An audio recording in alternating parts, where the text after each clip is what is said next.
मेरे प्रिय मित्रों, आइए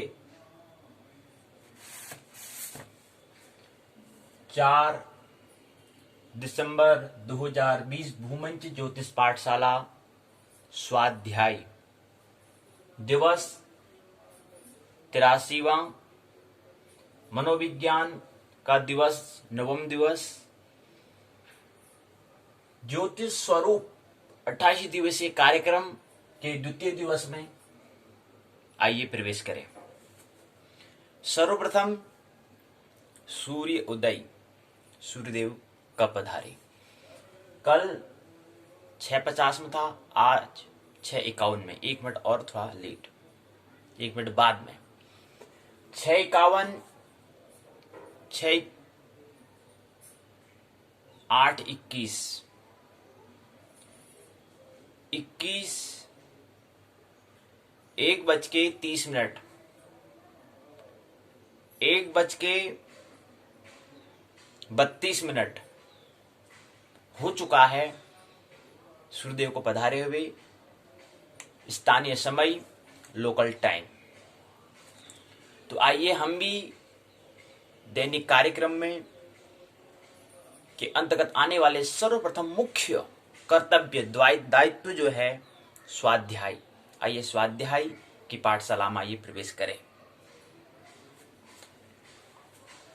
यह हम जानते हैं पाठशाला के 2 भाग, पहला भाग है पाठ्यचर्या करिकुलम, दूसरा भाग है पाठ्यक्रम सिलेबस, जिसमें पाठ्य चर्चा होती है और पाठ्य चर्चा और पाठ्यचर्या में प्रश्नोत्तर चर्चा होती है। तो आइए पाठशाला के पहले भाग में आइए प्रवेश करें। कल से हमने 28 दिवसीय ज्योतिष स्वरूप कार्यक्रम, ज्योतिष के स्वरूप को, उसके नेचर को समझने का प्रयास, उससे संबंधित कुछ विषय को हम लेने का प्रयास 28 दिवसीय हमने कार्यक्रम का यहाँ पर आयोजन किया है। उसका द्वितीय दिवस है आज। आइए द्वितीय दिवस को लेते हैं। कल हमने कहा था कि सत्य को पाने के लिए, परमात्मा को पाने के लिए 2 सीढ़ी होती हैं, 2 बात हमें ख्याल में रखनी होती है। एक अंतस होता है, एक बाह्य होता है, एक इनर होता है, एक आउटर होता है, एक इन होता है, एक आउट होता है, एक अंतस, एक बाह्य।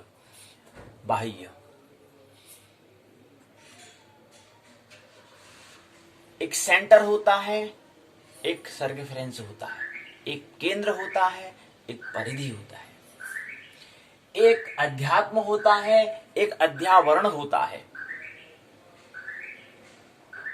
एक शब्द कल हमने बनाया था कि यहाँ पर क्या नाम दें, तो बाद में नाम का सृजन हो ही गया, आविष्कार हो ही गया, जन्म हो ही गया। अध्यावरण, एक नाम आपने सुना होगा, पर्यावरण। पर्यावरण का मतलब होता है, पर्यावरण भी क्या है, आवरण के आगे पर्य। अब उपसर्ग है या प्रत्यय है या उपसर्ग उसको कहेंगे पर्य। जब प्रकृति में प्र जो है वो क्या है, उपसर्ग है, जो कि उस शब्द के आगे से लगा है, उसके पहले। अब यहां पर भी जो पर्यावरण हम कह रहे हैं वो भी उपसर्ग होगा या अव्यय होगा, इस पर विचार करना। लेकिन फिलहाल कल हम पर्यावरण को नहीं समझ, लेकिन फिर बाद में चिंतन मनन करा तो पर्यावरण शब्द भी निकला। हालांकि हमने पर्यावरण को देखने से हमने वहां देखा देखी नहीं करी, हम चिंतन कर रहे थे कि क्या बनाए यहाँ पर कुछ। तो एक नाम बना अध्यावरण। तो पर्यावरण का मतलब होता है, परि मन होता है चारों ओर, आवरण मन होता है जो ढका हुआ है, वो पर्यावरण कहलाता है। इन्वायरमेंट उसको कहेंगे। पर्यावरण मतलब चारों ओर का जो आवरण है, परि मन चारों ओर, और परिधि, परि मतलब भी चारों ओर, रिधि मतलब केंद्र की जो बात है, वही हम बात बताने का प्रयास कर रहे हैं कि साधना की परिधि, साधना का केंद्र जो है, परिधि को जो हम कह रहे हैं वही पर्यावरण, जो मतलब हमारे चारों ओर जो है वो पर्यावरण कहलाएगा। लेकिन जो हमारे चारों ओर है वो हमारा क्या है, बाहरी है, परिधि में है। परी में है, चारों ओर है, लेकिन एक अंतस में भी होता है। इसका हमें जिक्र होना, ख्याल हमें होना चाहिए। उसके लिए हम कहते हैं केंद्र, साधना का केंद्र उसको हम कहते हैं। एक को हम साधना का शरीर कहते हैं, एक को हम साधना की आत्मा कहते हैं। जिसे हम आत्मा कहते हैं वो क्या है, केंद्र है, मूल है। और एक को हम साधना का शरीर जो आउटर है, जो बाहर है, एक इनर है, एक आउटर है। तो इसमें हमने दो चीज हमने कहा कि अध्यात्म और अध्यावरण। अध्यावरण मतलब होता है जिस्म, मतलब शरीर, और अध्यात्म मतलब होता है रूह, मतलब आत्मा। रूह और जिस्म दो चीज होते हैं, पदार्थ और चेतना, चैतन्य, मैटर और कॉन्शियसनेस, दो चीज, जड़ और चेतन, जड़ और चेतन। कि योग का ही क्या था, दो सीढ़ी हमने कल बात की थी। ब्रह्मांड का मतलब भी हमने बताया था कि ब्रह्म प्लस अंड, मूल और प्रकृति, वही कल हम बात कर रहे थे। इसके अंदर एक बहुत महत्वपूर्ण बात आती है,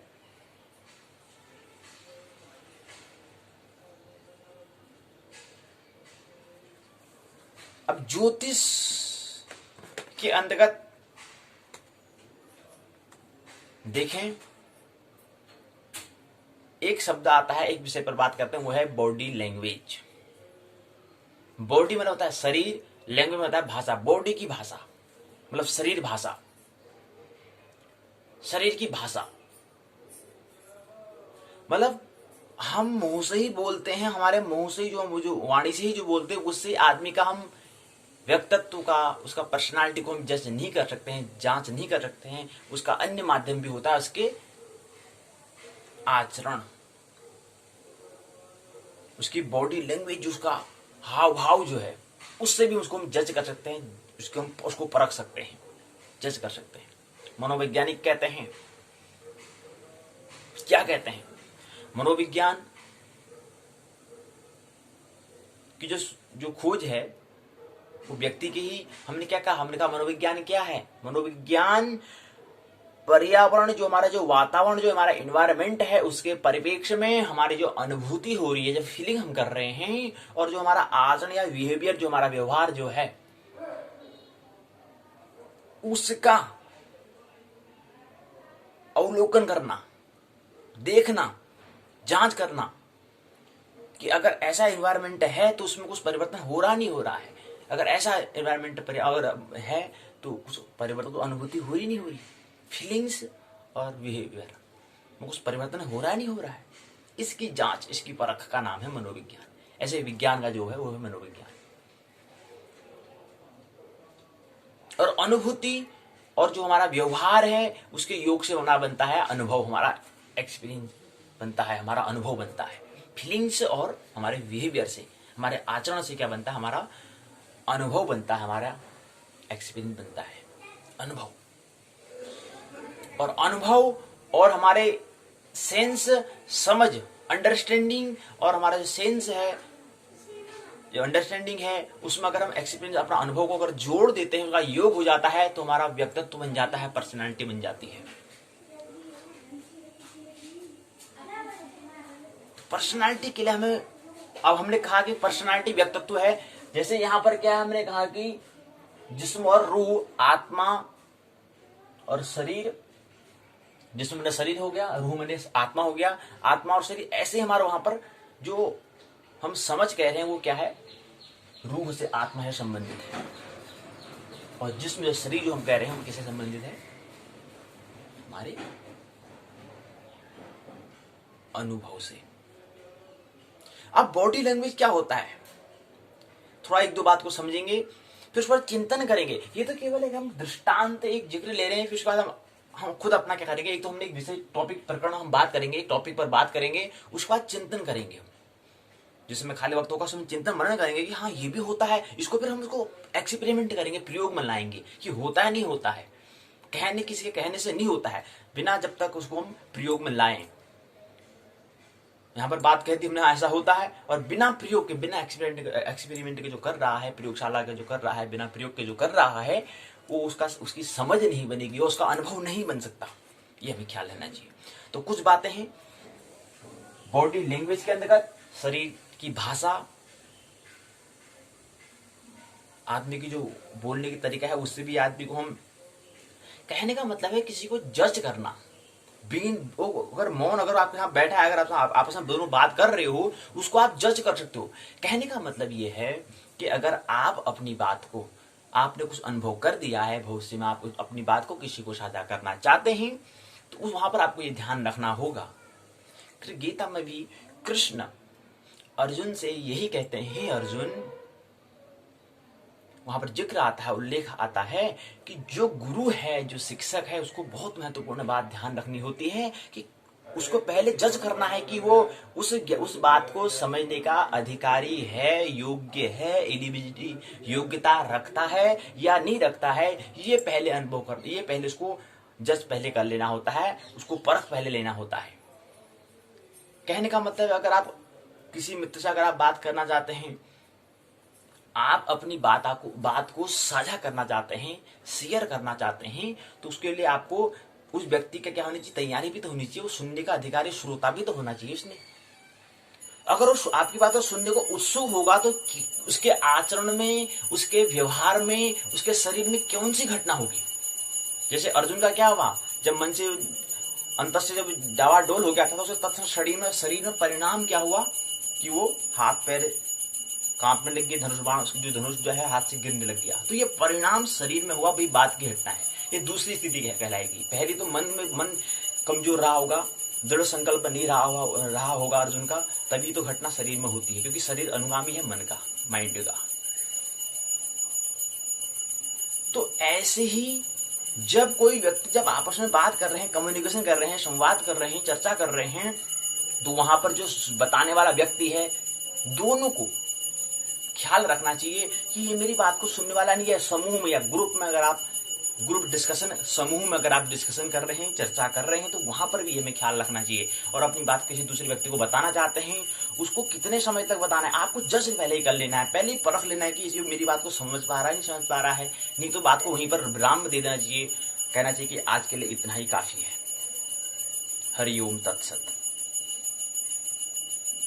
हरि ओम तत्सत, यहीं पर अपनी बात को विराम कर देना है। क्यों? क्योंकि उसको, उसके आचरण में कोई घटना ऐसी आएंगी जिसमें आपको लग जाएगा, आपका अनुभव तो पता होना चाहिए कौन सी घटना होनी, कौन सी घटना शरीर में, कौन सा परिणाम, कौन सी आचरण, कौन सा उसका लैंग्वेज बताएगा, उसकी बॉडी लैंग्वेज क्या बताएगा। अच्छा ऐसी घटना, तो उसको बोले इसको बात समझ में नहीं आ रही, अपनी बात को पूर्ण करो, हरि ओम तत्सत करो, विराम दो, क्योंकि बात समझ में नहीं आ रही है।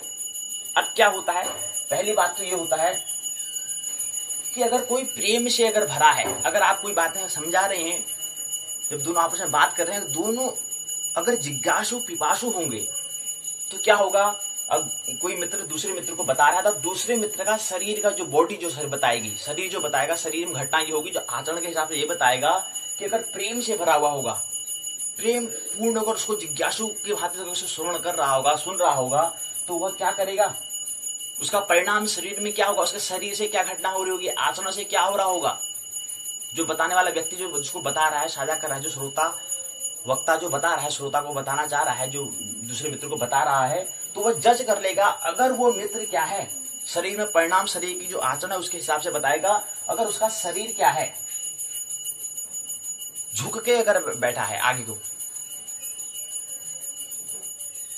पीछे को नहीं, आगे को, उसका शरीर जो है, अगर शरीर क्या है, शरीर परिणाम, शरीर में परिणाम ये होगा, अगर वो अगर आप उसमें खड़े खड़े ही बात करते, चलो कोई बात नहीं, हम जिंदगी में खड़े खड़े ही बात कर लेते हैं, मतलब बात करने से मतलब है, खड़े हैं कि बैठे उससे मतलब नहीं, तो बात करना, अगर खड़े खड़े ही हैं तो खड़े खड़े भी पता चल जाता है, अगर बैठ के बात कर रहे तो वहां पर ही पता चल जाता है। तो अगर वो झुक के अगर खड़ा है, ये बॉडी के परिणाम है, ये परिणाम को समझ लो। अपनी बात को बताना, अगर झुके अगर वो खड़ा है या झुक के अगर बैठ के अगर बात को कर रहा है, तो इसका मतलब आपसे प्रेम से परिपूर्ण था, अगर जिज्ञासु है, अर्थात उस बात को समझना चाहता है, जानना चाहता है, ये परिणाम शरीर में होगा। इसी को कहते हैं बॉडी लैंग्वेज, इसी को कहते हैं शरीर की भाषा। बिना बोले वो उसको सुनने, अब वो बोल कौन रहा है, बोल तो वक्ता रहा है, जो मित्र बता रहे हैं, दूसरा सुन रहा है, तो सुनने वाले के शरीर में क्या होगा परिणाम। अगर वो झुक के अगर खड़ा है, झुक के अगर बैठा है, थोड़ा मतलब इतना भी झुक नहीं जाए, मतलब थोड़ा बहुत, जैसे हमारे जो एक ऐसा स्थिति होती है, एक ऐसी स्थिति होती है, तो थोड़ा बहुत झुका हुआ होगा। झुकना क्या मतलब क्या होता है, ये दृष्टि भी आप देखो, झुकना कह रहे हैं, क्यों झुकना का मतलब क्या है, झुकने का मतलब होता है विनम्रता, प्रेम का परिणाम, प्रेम का स्वरूप, जैसे हम इसको उदाहरण में लें कि वृक्ष जो होता है, जब वृक्ष में फल लग जाते हैं तो वृक्ष क्या होता है, झुक जाता है, विनम्र हो जाता है। ऐसे ही हमारे जब हमें ज्ञान अनुभव हो जाता है तो हम विनम्र हो जाता है, विनम्र हो जाते हैं। घमंड नहीं, अहंकार नहीं रहता, हमें विनम्रता आती है। तो ये परिणाम है। इसलिए झुकना, वहां पे झुकना क्यों हो रहा है? झुकना मतलब विनम्र से जिज्ञासु, सुनना चाहता है, आगे कुछ पाना चाहता है, उसको प्यास लगी है, इसलिए वो थोड़ा झुका हुआ है। तो ये परिणाम शरीर में आएगा कि वो थोड़ा झुक के बैठा हुआ होगा। पहला परिणाम, बॉडी लैंग्वेज का पहला बिंदु। अगर प्रेम से अगर जिज्ञासु नहीं है, पिपासु नहीं है, तो उस बात को, अपनी बात को सुनने का इनकार करने के लिए थोड़ा पीछे को खड़ा होगा, कहेगा कि मैं अब नहीं सुनना चाहता हूँ बात को। तो मित्र जो बताने वाला जो वक्ता है, तो श्रोता को ये बात ध्यान में रखना चाहिए कि मेरी बात को 5 मिनट से बात कर रहे हैं, अच्छा ठीक, तो अभी तो इसको आगे झुका था, अभी पीछे को झुकने लग गया, इसका मतलब वही बोर तो नहीं होने लग गया, जिसको बात समझ में नहीं आ रही है। तो ये पहले जज कर लेना है। और जैसे ही अगर उसका शरीर में परिणाम आता है, वो पीछे को हो जाता है, तत्क्षण बात को वहीं पर विराम दे देना चाहिए, कहना चाहिए आज के लिए इतना ही। तो ये बात शरीर का परिणाम। पहली बात तो ये है, प्रेम से भरे होने पर कोई भी अगर मित्र है, किसी से अगर हम बात कर रहे हैं, तो थोड़ा झुक के अगर आगे खड़ा है, तो इसका मतलब आपको बात को सुनने का वो प्रयास कर रहा है, समझने का प्रयास कर रहा है। दो बातें होती हैं, मतलब दो मित्र जब आपस में बात कर रहे होते हैं, जरूरी नहीं है कि आपको बात को सुन रहा हो। पहली बात यह होती है कि वो सुनने का केवल एक एक्टिंग, एक अभिनय कर रहा होगा, ताकि मेरे को अपनी बात बतानी है।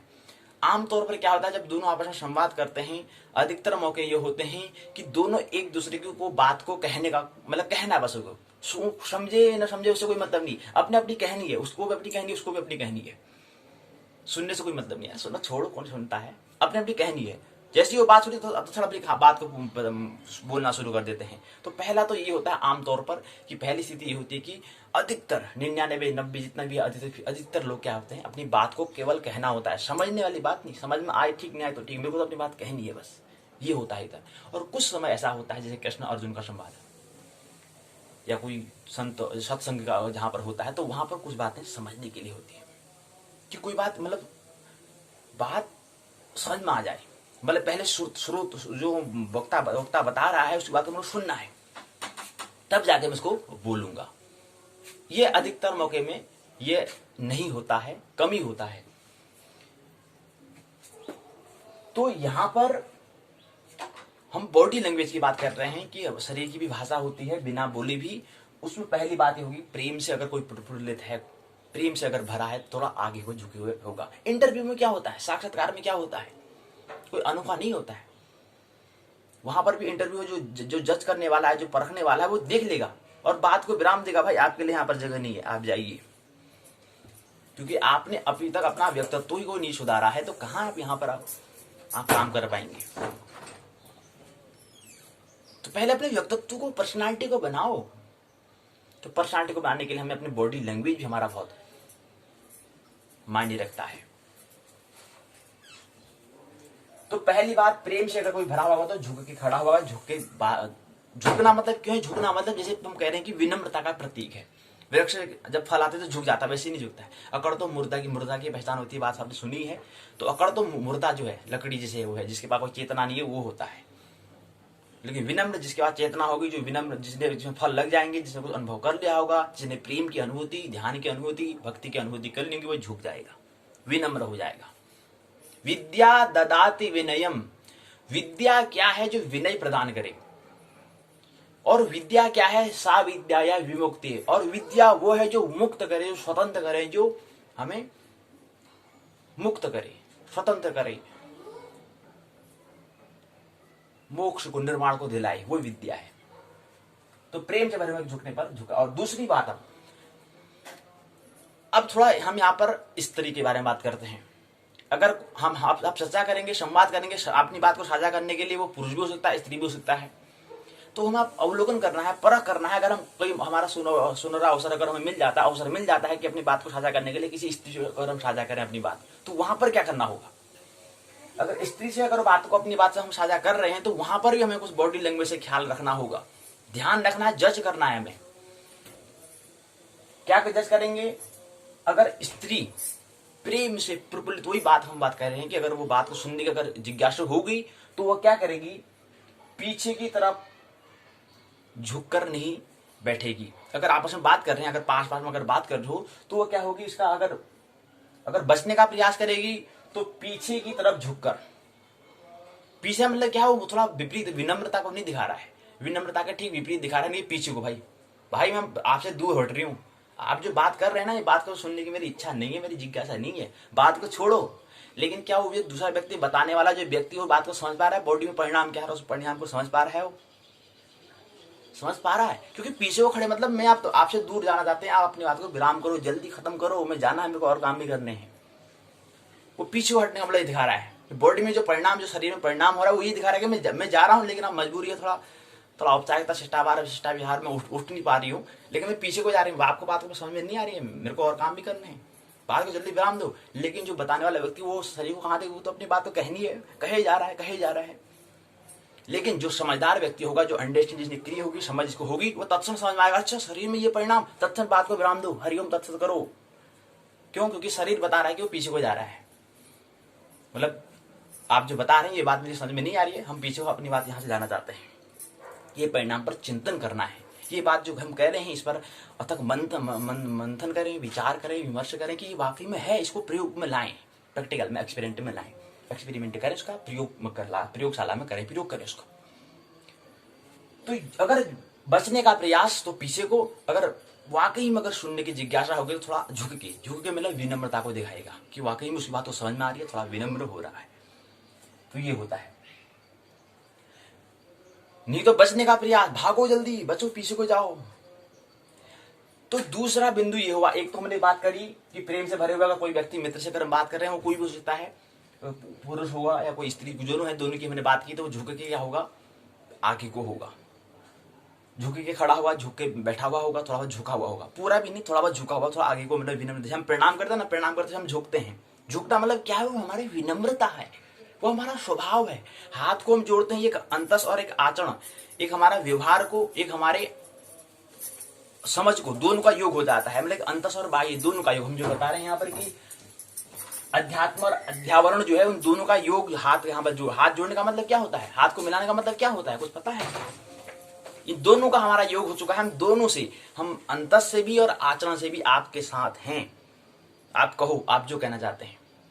लेकिन अब इसकी भी हम कौन फिक्र करता है, हाथ जोड़ते प्रणाम करते, इसका क्या मतलब होता है, करे जा रहे हैं भाई, वो ये भी नाटक हो रहा है, ये भी इसका भी कुछ ख्याल से, बिना चिंतन के, बिना मन। अभी हम आज कल चिंतन की बात कर रहे थे, आज चिंतन में सृजनात्मक क्रिएटिव चिंतन की बात करेंगे, क्योंकि मनोविज्ञान है, और ये भी जो हम बात कर रहे हैं, जो बॉडी लैंग्वेज बात कर रहे हैं, ये भी ज्योतिष के अंतर्गत ही आता है, और मनोविज्ञान भी एक तरह से क्या है, ज्योतिष का ही हिस्से में आता है।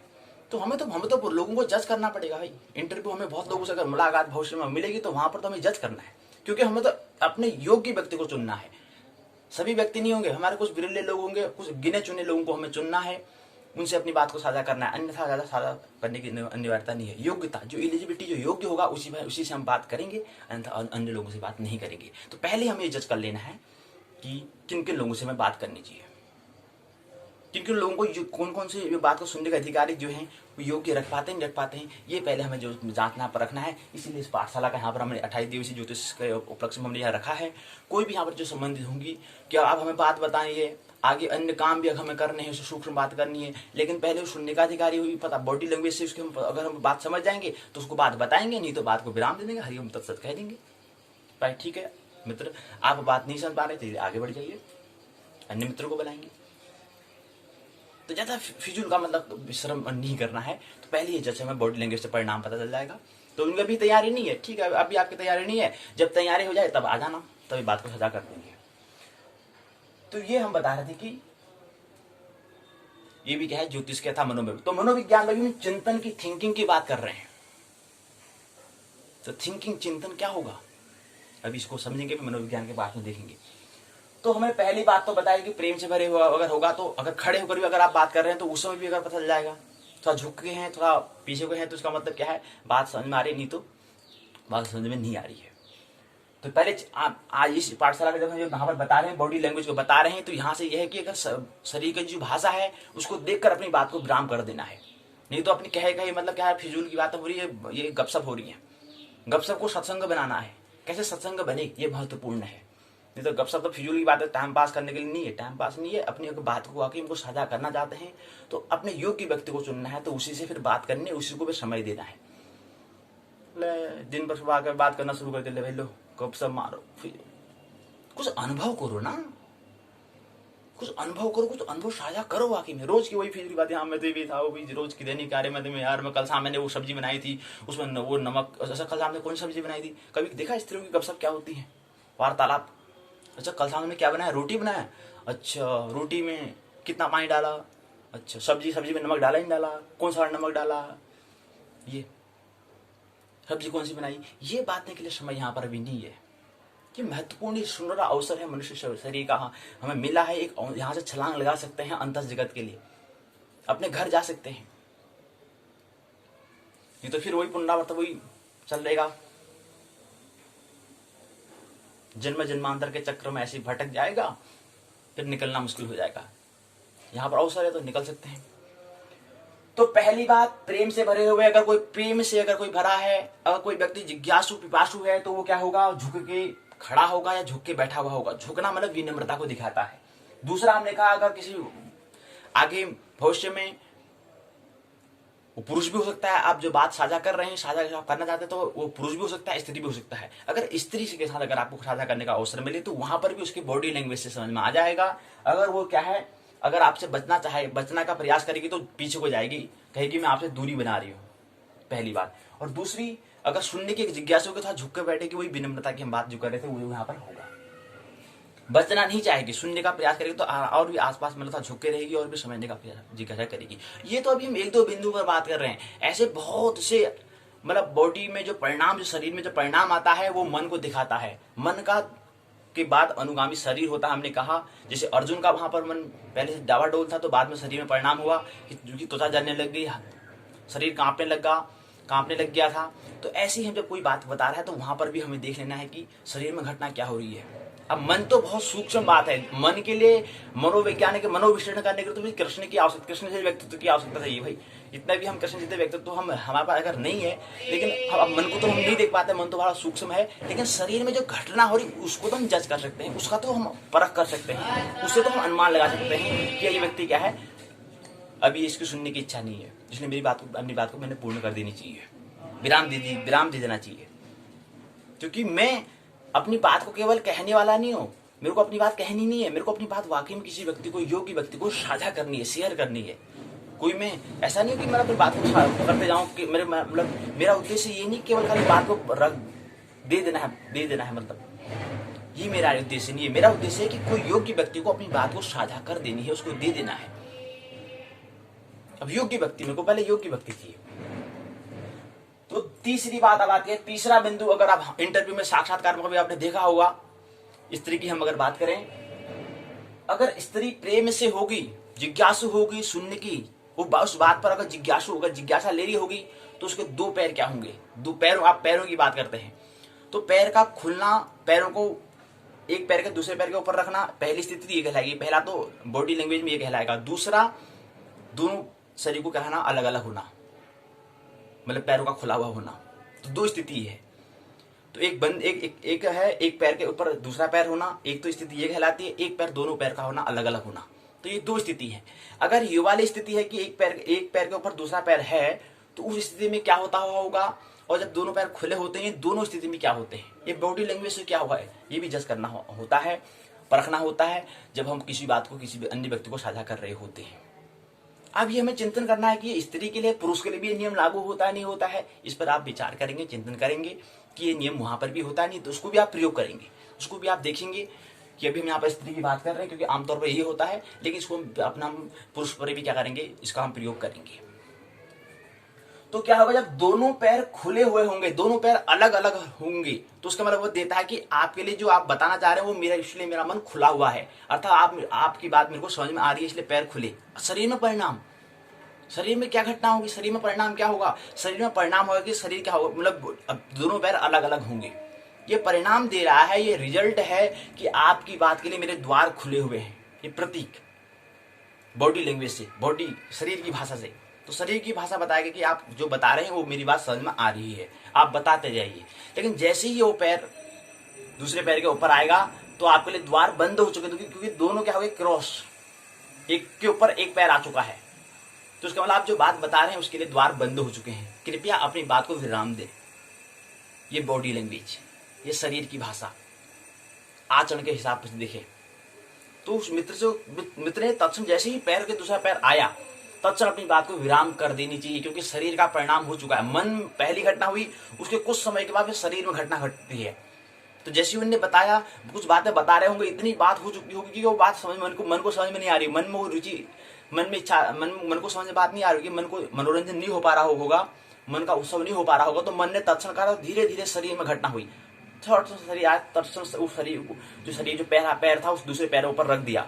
तो अब जो मित्र बता रहे हैं उसको ख्याल करना, अच्छा शरीर में ये घटना हो गई, अच्छा तो बात समझ में नहीं आ रही, तत्क्षण बात को विराम करो, रोको। ये बॉडी लैंग्वेज है। ये जो बताना, ये समझदार व्यक्ति होगा तो अपनी बात को विराम कर देगा।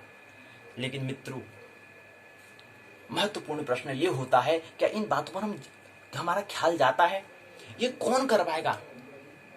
कौन व्यक्ति बॉडी लैंग्वेज जो है, जो हमारे शरीर की भाषा, कौन समझ पाएगा? जो समझदार व्यक्ति होगा वो इस बात को देखेगा, झांकेगा। और जो व्यक्ति केवल अपनी बात को बोल देनी है, केवल अपनी बात को कह देना है, जिसका ऐसा उद्देश्य होगा, वो इस बात को नहीं कर पाएगा। लेकिन जिस मित्र हो, जो भी मित्र को अपनी बात को वाकई में किसी व्यक्ति को, योग्य व्यक्ति को साझा करनी हो, तो पहले वो जांचेगा, जज करेगा कि इसके शरीर में घटना क्या हो रही हुई है, शरीर में घटना क्या हो रही है, इसका जज पहले करेगा वो। पैर खुले हैं तो उसका मतलब दरवाजा खुला है, तो बात समझ में आ जाएगी। पैर अगर बंद है तो अपनी बात को विराम कर देगा। तो ये चीज बॉडी लैंग्वेज में, इंटरव्यू में, साक्षात्कार में देखा जाता है। भविष्य में अगर आपको कहीं जॉब के लिए, कहीं कंपनी में, कहीं संगठन संस्था में अगर मिले, तो वहां पर अगर इंटरव्यू में आपको देना पड़े, तो वहां पर ये बात काम आएंगी। तो ख्याल रखें, ये तीन बात हमने करी कि दो पैरों का खुला होना और बंद होना, किसी का आगे झुक के और पीछे झुक के, और प्रेम से प्रवृत्त होने वाला कोई व्यक्ति खड़ा है, खड़े होकर भी झुका है और पीछे को खड़ा है। तो ये क्या चीज? झुकना मतलब विनम्रता को दिखाता है। और पैरों के एक पैर के दूसरे पैर ऊपर होना, ये, और दूसरे का दोनों का खुला हुआ होना। खुला हुआ आप जो बता रहे हैं उसके लिए मेरा मन अभी बंद है, मन अभी नहीं सुनना चाहता, मन के लिए अति होगी, आप विराम करो। बंद ये दिखा रहा है, खुला मतलब आप बताओ, मन सुनने को राजी है। ये 3 बातें हैं। और भी बहुत सी बातें होंगी, बहुत से तथ्य होते हैं, उस पर हम विचार करेंगे कि बॉडी लैंग्वेज, बात ही अपनी पूरी बातें ही नहीं कह देनी है, पहले शरीर में क्या घटना हो रही है।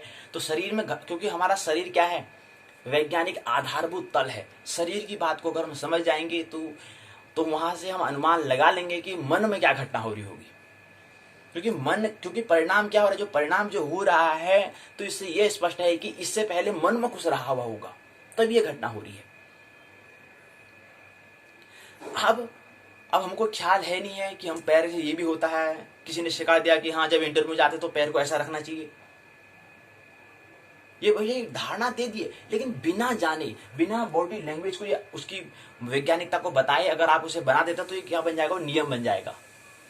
और नियम को आप चलते रहोगे, हाँ यार जब इंटरव्यू में जाएंगे तो हमें पैर ऐसा रखना है, इसको भी याद करना पड़ेगा। लेकिन जब बॉडी लैंग्वेज को हम समझेंगे तो समझ में आएगा, हाँ यार वाकई में ऐसा नहीं होता है। तो कोई ऐसे सिद्धांत नहीं बना देना है, उसको समझना है कि बॉडी लैंग्वेज में क्या होता है परिणाम, और शरीर में परिणाम, शरीर में दूसरा मतलब बाद में घटना होती है, पहले मन में होता है। अब जो हमने 2-3 बातें की, इस पर क्या करेंगे, विचार करेंगे, चिंतन करेंगे। क्योंकि अभी हम आप मनोविज्ञान के दूसरे पाठशाला के दूसरे भाग में जाने वाले हैं, प्रवेश करते हैं, तो वहां पर हम चिंतन की और सृजनात्मक चिंतन की बात कर रहे हैं। क्रिएटिविटी, सृजन अर्थात थिंकिंग की बात करेंगे। क्रिएटिविटी जो थिंकिंग है उसकी बात करेंगे। तो वहां पर चिंतन क्या है, तो इस पर हमें चिंतन करना है कि जो बॉडी लैंग्वेज हमने जो 2 बातें बताई हैं, मानना नहीं है, मानने की कोई आवश्यकता नहीं। हो सकता है पूरी बात झूठ हो, रत्ती भर भी, एक कण भर भी इसमें सत्यता न हो, ऑथेंटिक प्रमाणिक न हो, इसलिए मानना नहीं है। कोई लोग कहेगा भाई क्या बात करता है, ऐसा थोड़ा होता है यार, 2 पैरों को, एक पैर को दूसरे पैर रखने से ऐसी बात हो सकती है क्या? इसलिए हम कहते हैं कोई मानने की आवश्यकता नहीं है, चिंतन करने की आवश्यकता है। मानना नहीं है, जानना है। जानने के लिए क्या करना पड़ेगा, हाउ और व्हाट, कैसे और क्या की खोज करनी पड़ेगी। लेकिन हम कह रहे हैं कि कोई मन जो है, मन की जो क्या है सूक्ष्म घटना है, मन को हम एकदम से नहीं समझ सकते हैं, लेकिन शरीर में जो घटना हो रही है उससे मन को समझना हमारे लिए आसान हो जाता है, ये कहने का मतलब। इसलिए हमने बॉडी लैंग्वेज पर आज का बात करने का प्रयास किया। तो ये भी यहीं पर क्या है, पाठशाला का पहला भाग पूर्ण होता है। और ख्याल रखना है कि UTS 2021 उपासना टेस्ट सीरीज का आविष्कार का जो लॉन्च करेंगे 1 जनवरी 2021 से हम लॉन्च कर देंगे। यहाँ पर पाठशाला के दूसरे भाग में हम यहाँ पर 180 दिवसीय कार्यक्रम जो टेस्ट सीरीज है, जो परीक्षण श्रृंखला है, उसको हम प्रारंभ कर देंगे नए साल के प्रथम दिवस में, प्रथम दिन में, प्रथम तिथि में। और यहाँ पर भी हम निकल लेंगे। यहाँ पर भी हमने कहा था कि पाठशाला के प्रथम भाग में भी यहाँ पर हम 180 दिवसीय टेस्ट सीरीज श्रृंखला जो है, टेस्ट सीरीज अर्थात परीक्षण श्रृंखला है, उसका हम यहाँ पर लॉन्च कर लेंगे 1 जनवरी से। तो नया एक चिंतन हमें करना है, सृजन। हमें अभी यहाँ पर सृजन चिंतन करेंगे तो सृजन कैसे होगा, उसके लिए कुछ नया नया हमें करना होगा, बात करेंगे। तो इसलिए हमें ये भी हमें ख्याल रखना। और परीक्षा जो है 5 हम दिसंबर को कह रहे हैं, 5 दिसंबर को हम कह रहे थे कि संस्कृत साहित्य की परीक्षा होगी। उसमें थोड़ा हमने परिवर्तन कर दिया है, वो 5 को न होकर के 12 को होगी। संस्कृत साहित्य जो हमने कहा कि उत्तराखंड मुक्त विश्वविद्यालय पाठशाला का जो दूसरा भाग जो पाठ्यक्रम अर्थात पाठ्य चर्चा है, उसकी जो हमने कहा जिसमें संस्कृत साहित्य पर हमने जो बात चर्चा की थी, जो पाठशाला जो हमने की थी, उसको हमने संस्कृत के पहले प्रश्न पत्र और द्वितीय प्रश्न पत्र की जो हमने परीक्षा का एक दिन और होना था, क्योंकि 31 दिवसीय कार्यक्रम तो हो गया था। और 1 दिवसीय कार्यक्रम हमने कहा था कि जब 21 दिसंबर आएगा तो वहां पर हम पाठशाला का 100वां, अभी यहाँ 83 दिवस चल रहा है, 100वां दिवस आ जाएगा तो वहां पर संस्कृत साहित्य को वहां पर जोड़ देंगे तो 32 दिवस वहां पर हो जाएगा। और एक दिन और शेष जाता है, उसको हम भी 12 नवंबर को जो 5 तारीख को परीक्षा का आयोजन करना था, उसमें रूपांतर करके, उसमें संशोधन करके उसकी तिथि आगे बढ़ा दी है। 12 दिसंबर 2020 को होगी इसकी परीक्षा। तो ये है, और तब जाके उसकी 33 दिवसीय पाठशाला पूर्ण हो जाएगी संस्कृत साहित्य की। एक परीक्षा का मतलब 31 दिन तो हो चुके हैं, 32 में हमारा ये परीक्षा होगी, 33 में हमारा क्या होगा, उत्सव 100 दिवसीय पाठशाला जिसे होगी, उसी दिन हम क्या करेंगे, सांस्कृतिक उस सुंदरकांड का हम यहाँ पर आयोजन करेंगे। उस सुंदरकांड का उससे हम जोड़ देंगे, क्योंकि संस्कृत साहित्य मतलब साहित्य के अंदर आ जाता है, तो सुंदरकांड आयोजन उसको उसमें जोड़ देंगे तो 33 दिवसीय पाठशाला हो जाएगी संस्कृत साहित्य की। और संस्कृत साहित्य पूर्ण हो जाएगा, मनोविज्ञान हमारा चल ही रहा है, ये भी इस वर्ष तक, ये भी इस महीने भी पूर्ण हो जाएगा। इसकी परीक्षा फिर अगले हम 2 तारीख को हम कर रहे हैं, नए साल के द्वितीय दिन में, 2 जनवरी 2021 में इसकी परीक्षा का आयोजन करेंगे। अभी तो पहला ही प्रश्न पत्र चल रहा है। ये कुछ जो बातें हमें ख्याल रखनी है। और अंतिम 30 और 31 इस वर्ष का जो अंतिम दिन होगा वहां पर, और उससे पहले इनकी 30 और 31 को हम 2 दिवसीय सांस्कृतिक कार्यक्रम का हम आयोजन करेंगे। कुछ सांस्कृतिक कार्यक्रम, गाना गाने इत्यादि जो होते हैं, कुछ ऐसा जो मतलब यहाँ से हटके हो, भिन्न हो, उसको लेने का प्रयास हो, संगीत उस गाने कुछ ले लेंगे। वहाँ पर 2 दिन की 2 दिवसीय पाठशाला सांस्कृतिक प्रोग्राम हो जाएंगे, कार्यक्रम, सांस्कृतिक कार्यक्रम का आयोजन कर रहे हैं, इसे भी हमें स्मरण रखना है। और तीसरी बात एक ख्याल रखनी है कि 25 तारीख को हम यहाँ पर हमने बताया कि ज्योतिष के 28 दिवसीय कार्यक्रम है, इसमें 25 दिवस को थोड़ा क्रिसमस डे भी आता है। तो क्रिसमस डे को भी क्या होता है उसको समझ लेना चाहिए, थोड़ा संक्षिप्त में बात कर लेंगे। इसलिए हमने यहाँ पर ज्योतिष दिवसीय 28 दिवसीय पाठशाला में हमने क्रिसमस डे को उसको हमने उसमें 28 में नहीं जोड़ा है, उसको हमने 25 को दिन को उस दिन ज्योतिष की पाठशाला, ज्योतिष स्वरूप जो हम पाठशाला कह रहे हैं उस दिन उसको नहीं जोड़ेंगे, ये हमें ख्याल रखना है। तो आइए पाठशाला के द्वितीय भाग में प्रवेश करते हैं। द्वितीय भाग है उत्तराखंड मुक्त विश्वविद्यालय हल्द्वानी की स्नातक प्रथम वर्ष की प्रथम प्रश्न पत्र, और विषय मनोविज्ञान, मन का विज्ञान, मनोविज्ञान तथा साइकोलॉजी का प्रथम प्रश्न पत्र है, जिसको उत्तराखंड मुक्त विश्वविद्यालय UOU व्यक्त करता है PSY 101। और पुस्तक का नाम है, पुस्तक का नाम दिया है मनोविज्ञान की मूलभूत प्रक्रियाएं। जो मनोविज्ञान है उसकी बेसिक प्रोसेस क्या होती है उसको समझने का प्रयास करेंगे। 3 खंड हो चुके हैं पहले प्रश्न पत्र का। चौथे खंड में कल हम प्रवेश कर चुके थे और पहली इकाई हमने ली थी। पहली इकाई में हमने बात की थी चिंतन क्या है, ये हमने समझने का प्रयास। चौथा जो खंड है उसका नाम दिया है चिंतन एवं समस्या का समाधान। चिंतन मतलब होता है, आंग्ल भाषा में इसको थिंकिंग कहते हैं, आंग्ल भाषा में समस्या का समाधान, समस्या को आंग्ल भाषा में प्रॉब्लम कहते हैं, समाधान को आंग्ल भाषा में सॉल्यूशन कहते हैं। तो सॉल्यूशन बन जाएगा। तो इसको अगर हम आंग्ल भाषा में पूरा कहें, थिंकिंग एंड प्रॉब्लम सॉल्विंग। तो कैसे चिंतन करें और उस पर समस्या का समाधान कैसे करें, इस पर बात कर रहे हैं हम चतुर्थ खंड में। पहले खंड में हमने चिंतन अर्थात थिंकिंग को कल हमने समझने का प्रयास पहले इकाई में किया था। थिंकिंग क्या है, उसका स्वरूप, उसका नेचर, उसकी प्रकृति क्या है, ये हमने पहले समझा। उसके बाद हमने उसकी प्रक्रिया, प्रोसेस क्या होती हैं, ये हमने देखने का प्रयास कल की पाठशाला में किया। आज की पाठशाला में उसी क्रम को आगे बढ़ाते हैं। आइए द्वितीय इकाई और तृतीय इकाई को लेते हैं। द्वितीय इकाई जो है खंड चौथे की, उसकी द्वितीय इकाई है सृजनात्मक चिंतन, क्रिएटिविटी। सृजन मतलब होता है थिंकिंग, जो क्रिएट कराए, कुछ सृजन कराए, कुछ आविष्कार कराए, ऐसा कुछ चिंतन होना है। और दूसरा है समानांतर चिंतन, पैरलल, समानांतर चिंतन क्या है, थिंकिंग क्या है, उसको लेने का प्रयास करेंगे। पैरलल थिंकिंग, समानांतर, समान अंतर, जहां पर क्या हो कहते हैं ये, यहाँ पर समानांतर का मतलब क्या होता है, समानांतर का मतलब होता है ये और ये एक दूसरे के क्या है, समान है। मतलब कहने का मतलब ये तो हमने दो मार्कर लिए हैं, दो हमने कलम लिया है, इन दो कलम के बीच में क्या है, समान अंतर है ये, क्योंकि एक दूसरे के आमने सामने हैं, इसलिए इनके बीच में क्या होगा, समान अंतर होगा। यहां से लेकर के यहाँ के बीच में अंतर जो है, इसका भी यहां से लेकर यहाँ के बीच में अंतर समान होगा, इसलिए समान अंतर मतलब एक दूसरे के आमने सामने है। तो कुछ ऐसे ही पहला कुछ थिंकिंग है, उसको लेने का प्रयास यहाँ पर करते हैं। आइए तो पहली इकाई में ये समझा, दूसरी इकाई में हमने सृजनात्मक चिंतन और समानांतर चिंतन को लेंगे। तृतीय इकाई में हम समस्या का समाधान मतलब समस्या मतलब प्रॉब्लम, समाधान मतलब सॉल्विंग, उसके अंतर्गत कुछ बातें आती हैं। पहला आता है उपागम की बात समझ में नहीं आएगी। चिट्टू कहता है कि पहली बार ये उपागम शब्द मैंने सुना है, इसका गुरुजी इसका मतलब बताओ क्या होता है इसका मतलब। गुरुजी उपागम तो नहीं समझता हूँ। अच्छा कोई दिक्कत नहीं, उपागम नहीं समझते हो, ये तो समझते हो स्थिति, अरे ये तो समझते हो, व्हाट्सएप तो चलाते हो ना, व्हाट्सएप मतलब वहां स्टेटस तो लगाते हो ना। अच्छा स्टेटस का मतलब नहीं समझते हो, गुरुजी वो भी तो आंग्ल भाषा है। अच्छा कोई बात नहीं, स्थिति सिचुएशन को तो समझते हो, कंडीशन को समझते हो, जी हाँ, हालात को तो समझते हो।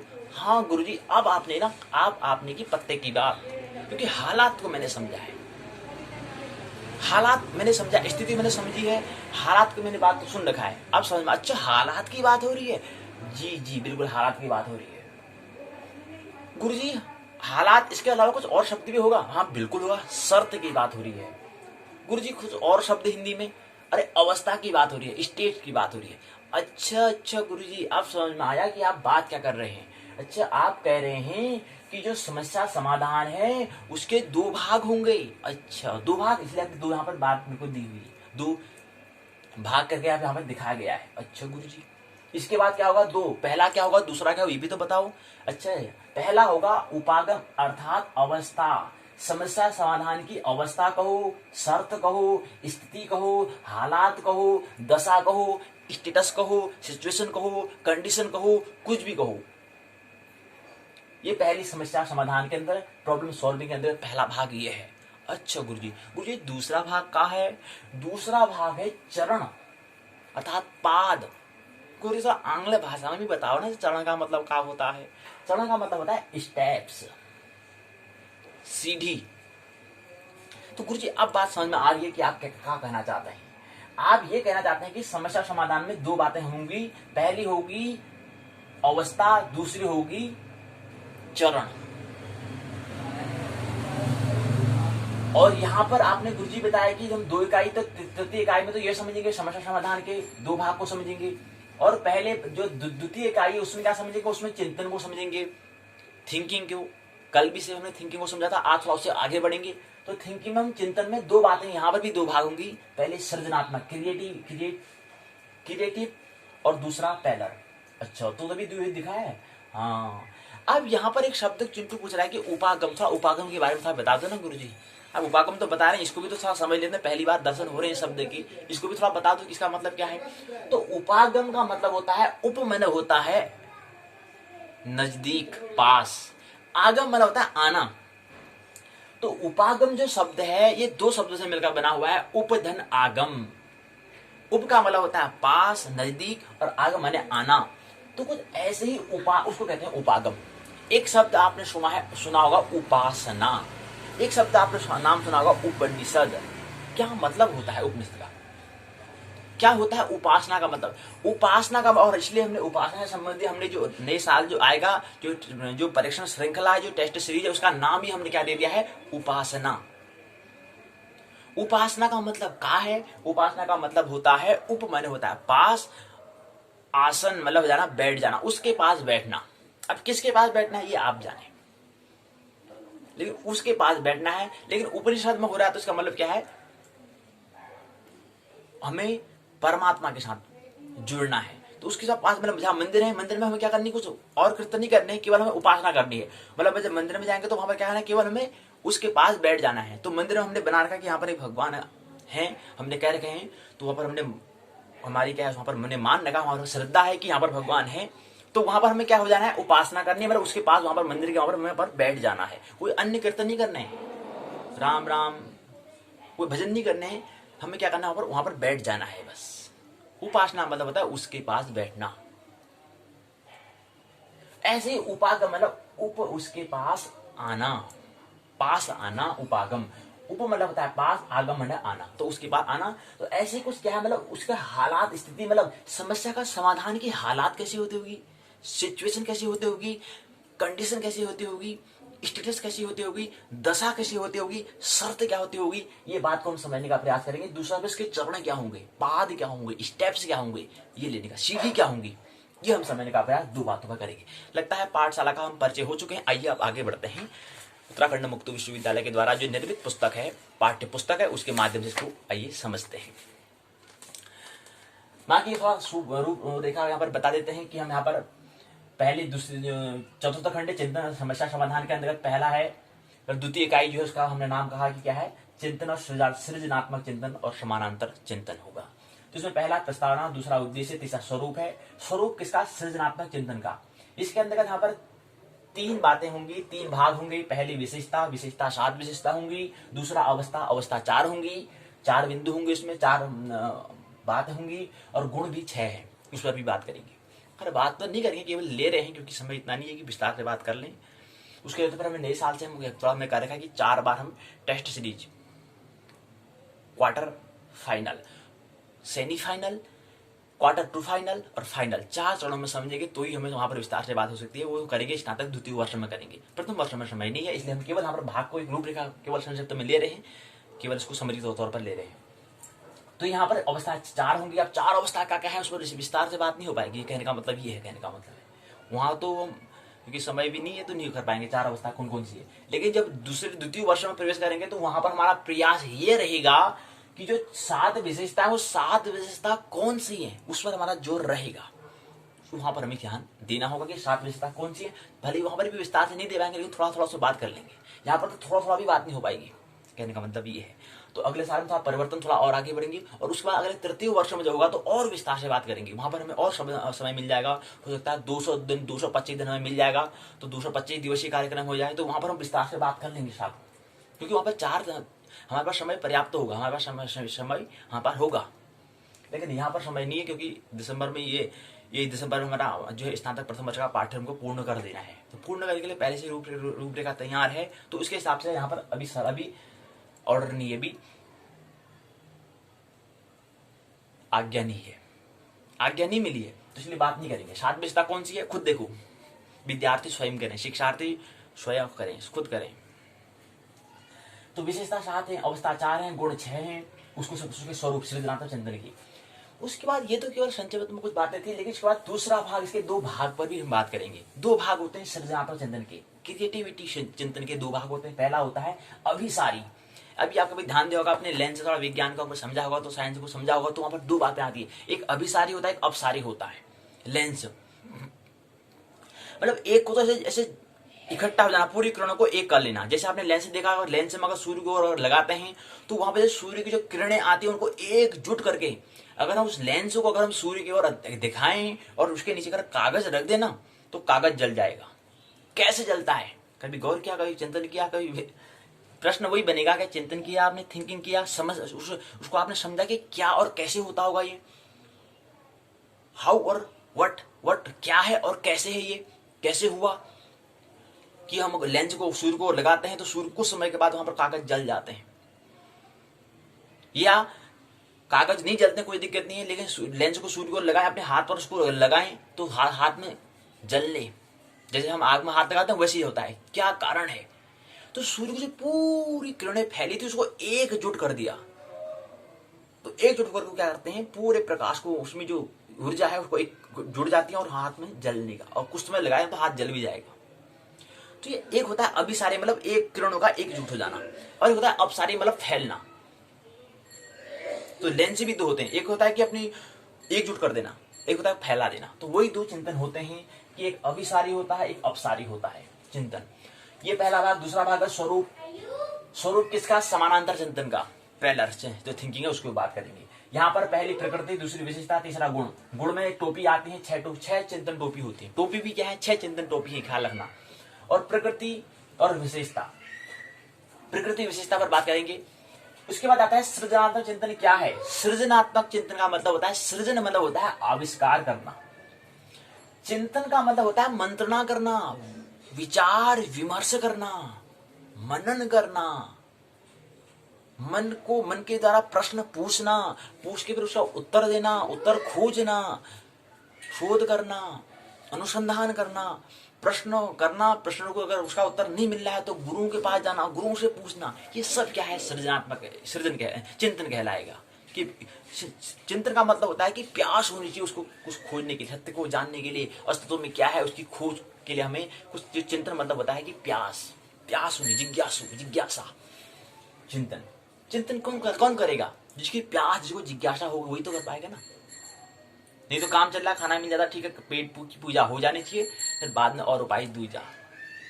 थोड़ा पेट पूजा के लिए जितना काम करना उतना कर लेंगे, कोई दिक्कत नहीं। बाकी फिल्म की गपशप मार लेंगे, कुछ फोन में लगा लेंगे, अपने आप को समय व्यतीत कर लेंगे, बस कर लेंगे।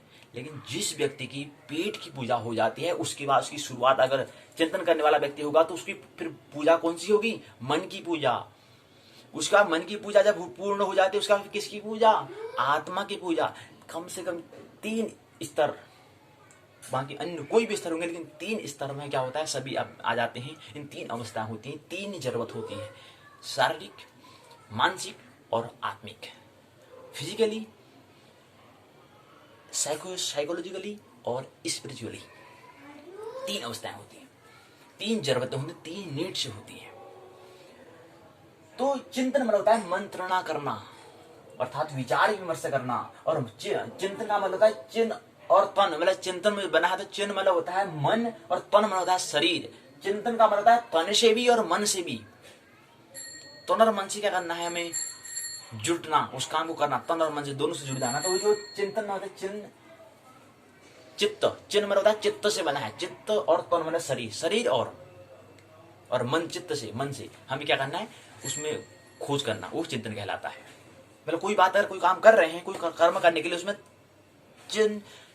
चित्त से भी, तन अर्थात शरीर से भी, शरीर और मन से दोनों से उस काम को खोजना, उसमें जुट जाना, संलग्न होना, ये कहलाता है चिंतन, थिंकिंग।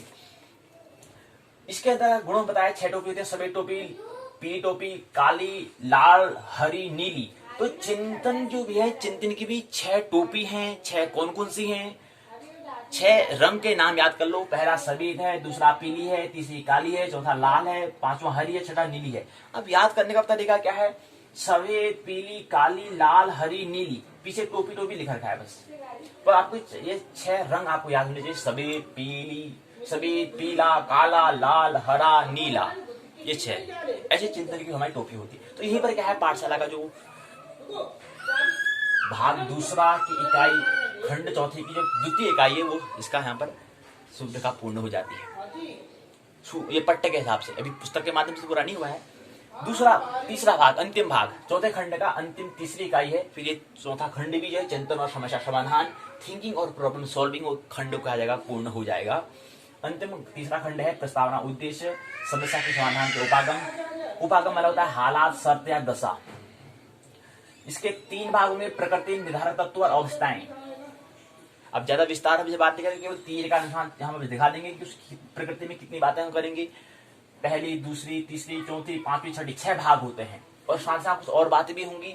वो कितनी है? 1, 2, 3, 4, 5 है। और 5वें का भी 3 भाग है, आगे फिर 3 भाग है। 1, 2, 3, 3 का निशान हमें नीचे दिखा रखा है, एरो दिखा रखा है। चिन्ह मैंने यहाँ पर चिन्ह बना रखा ना, कितनी भाग है प्रकृति के अंदर, कितनी बात हमें समझनी है, क्या क्या हमें समझना है, क्या क्या विश्वविद्यालय ने, उत्तराखंड मुक्त विश्वविद्यालय ने पुस्तकों में दिया है, वो यहाँ पर लेने का प्रयास किया है। क्योंकि जो पुस्तक है, परीक्षा में इतना पुस्तक को हमें रखना नहीं है, उसको छोटा सा छोटा करते जाना है हमें। तो पूरा जो पार्ट है, उस पार्ट को हमने इतने बोर्ड में, जो पूरी इकाई है, उस इकाई को पूरा हमने इतने में व्यक्त कर दिया है।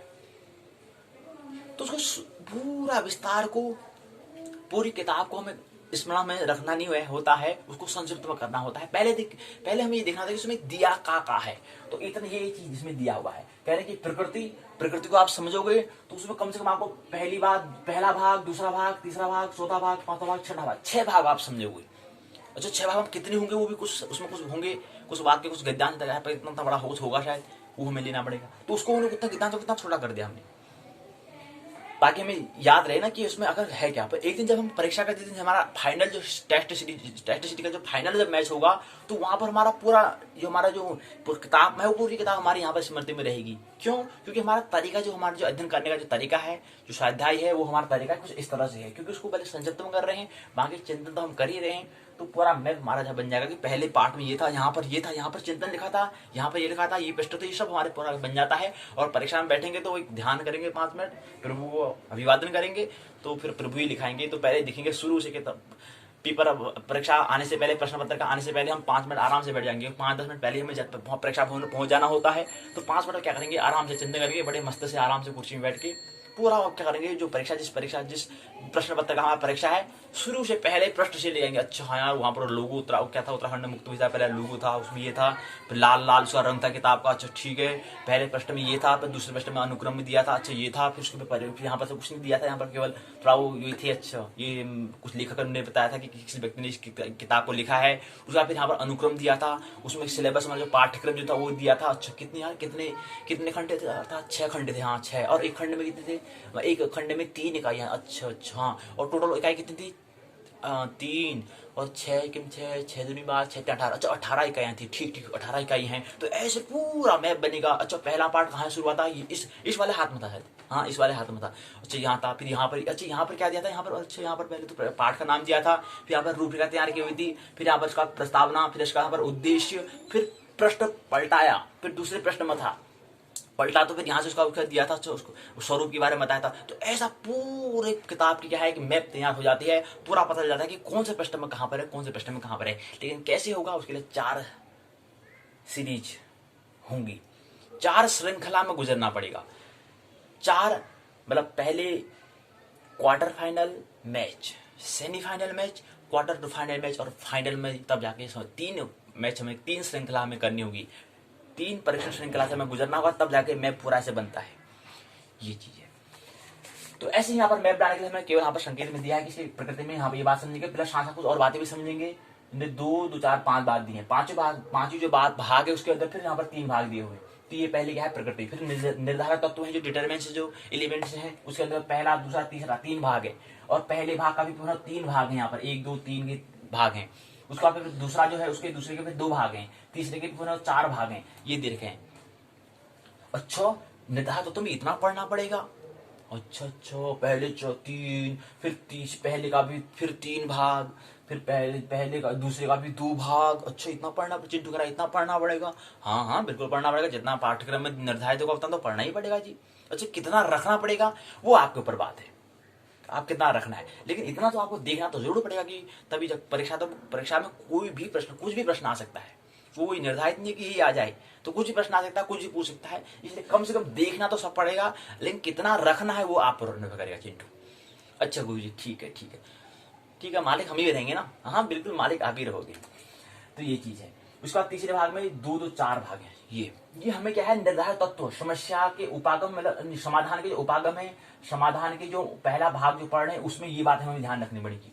उसके बाद तीसरी अवस्था आती है अवस्थाएं।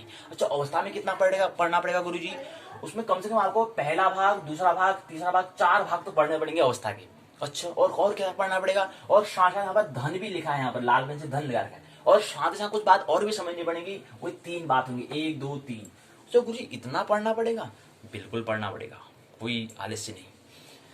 अच्छा तो ये चौथा, ये तो हमारा तीसरा क्या था, तीसरा चरण था, इकाई का तीसरा चरण। इकाई का चौथा चरण है समस्या समाधान के चरण, स्टेप्स। पाद, सीढ़ी। इसमें क्या है, इसमें क्या है, पाद जो है चरण है 4 है, 1 2 3 4। पहले का यहाँ पर थोड़ा सा नाम दे दिया। तो पहला भाग में पहचान, दूसरे भाग में उत्पत्ति, तीसरे भाग में मूल्यांकन, चौथे भाग में उपयोग। ये क्या है, समस्या समाधान के 4 चरण दिए हुए हैं। तो आइए थोड़ा उत्तराखंड मुक्त विश्वविद्यालय की जो पाठ्य पुस्तक है उसमें भी थोड़ा रुक कर लेते हैं, उसको भी थोड़ा देख लेते हैं, क्योंकि उसके बिना तो कार्य नहीं होगा। पहले देख लेंगे, ज्यादा विस्तार से बात तो नहीं करेंगे, खैर इतना समय नहीं है कि कर लें। तो ये है, ये रहा इकाई चिंतन और स्वरूप और प्रक्रिया।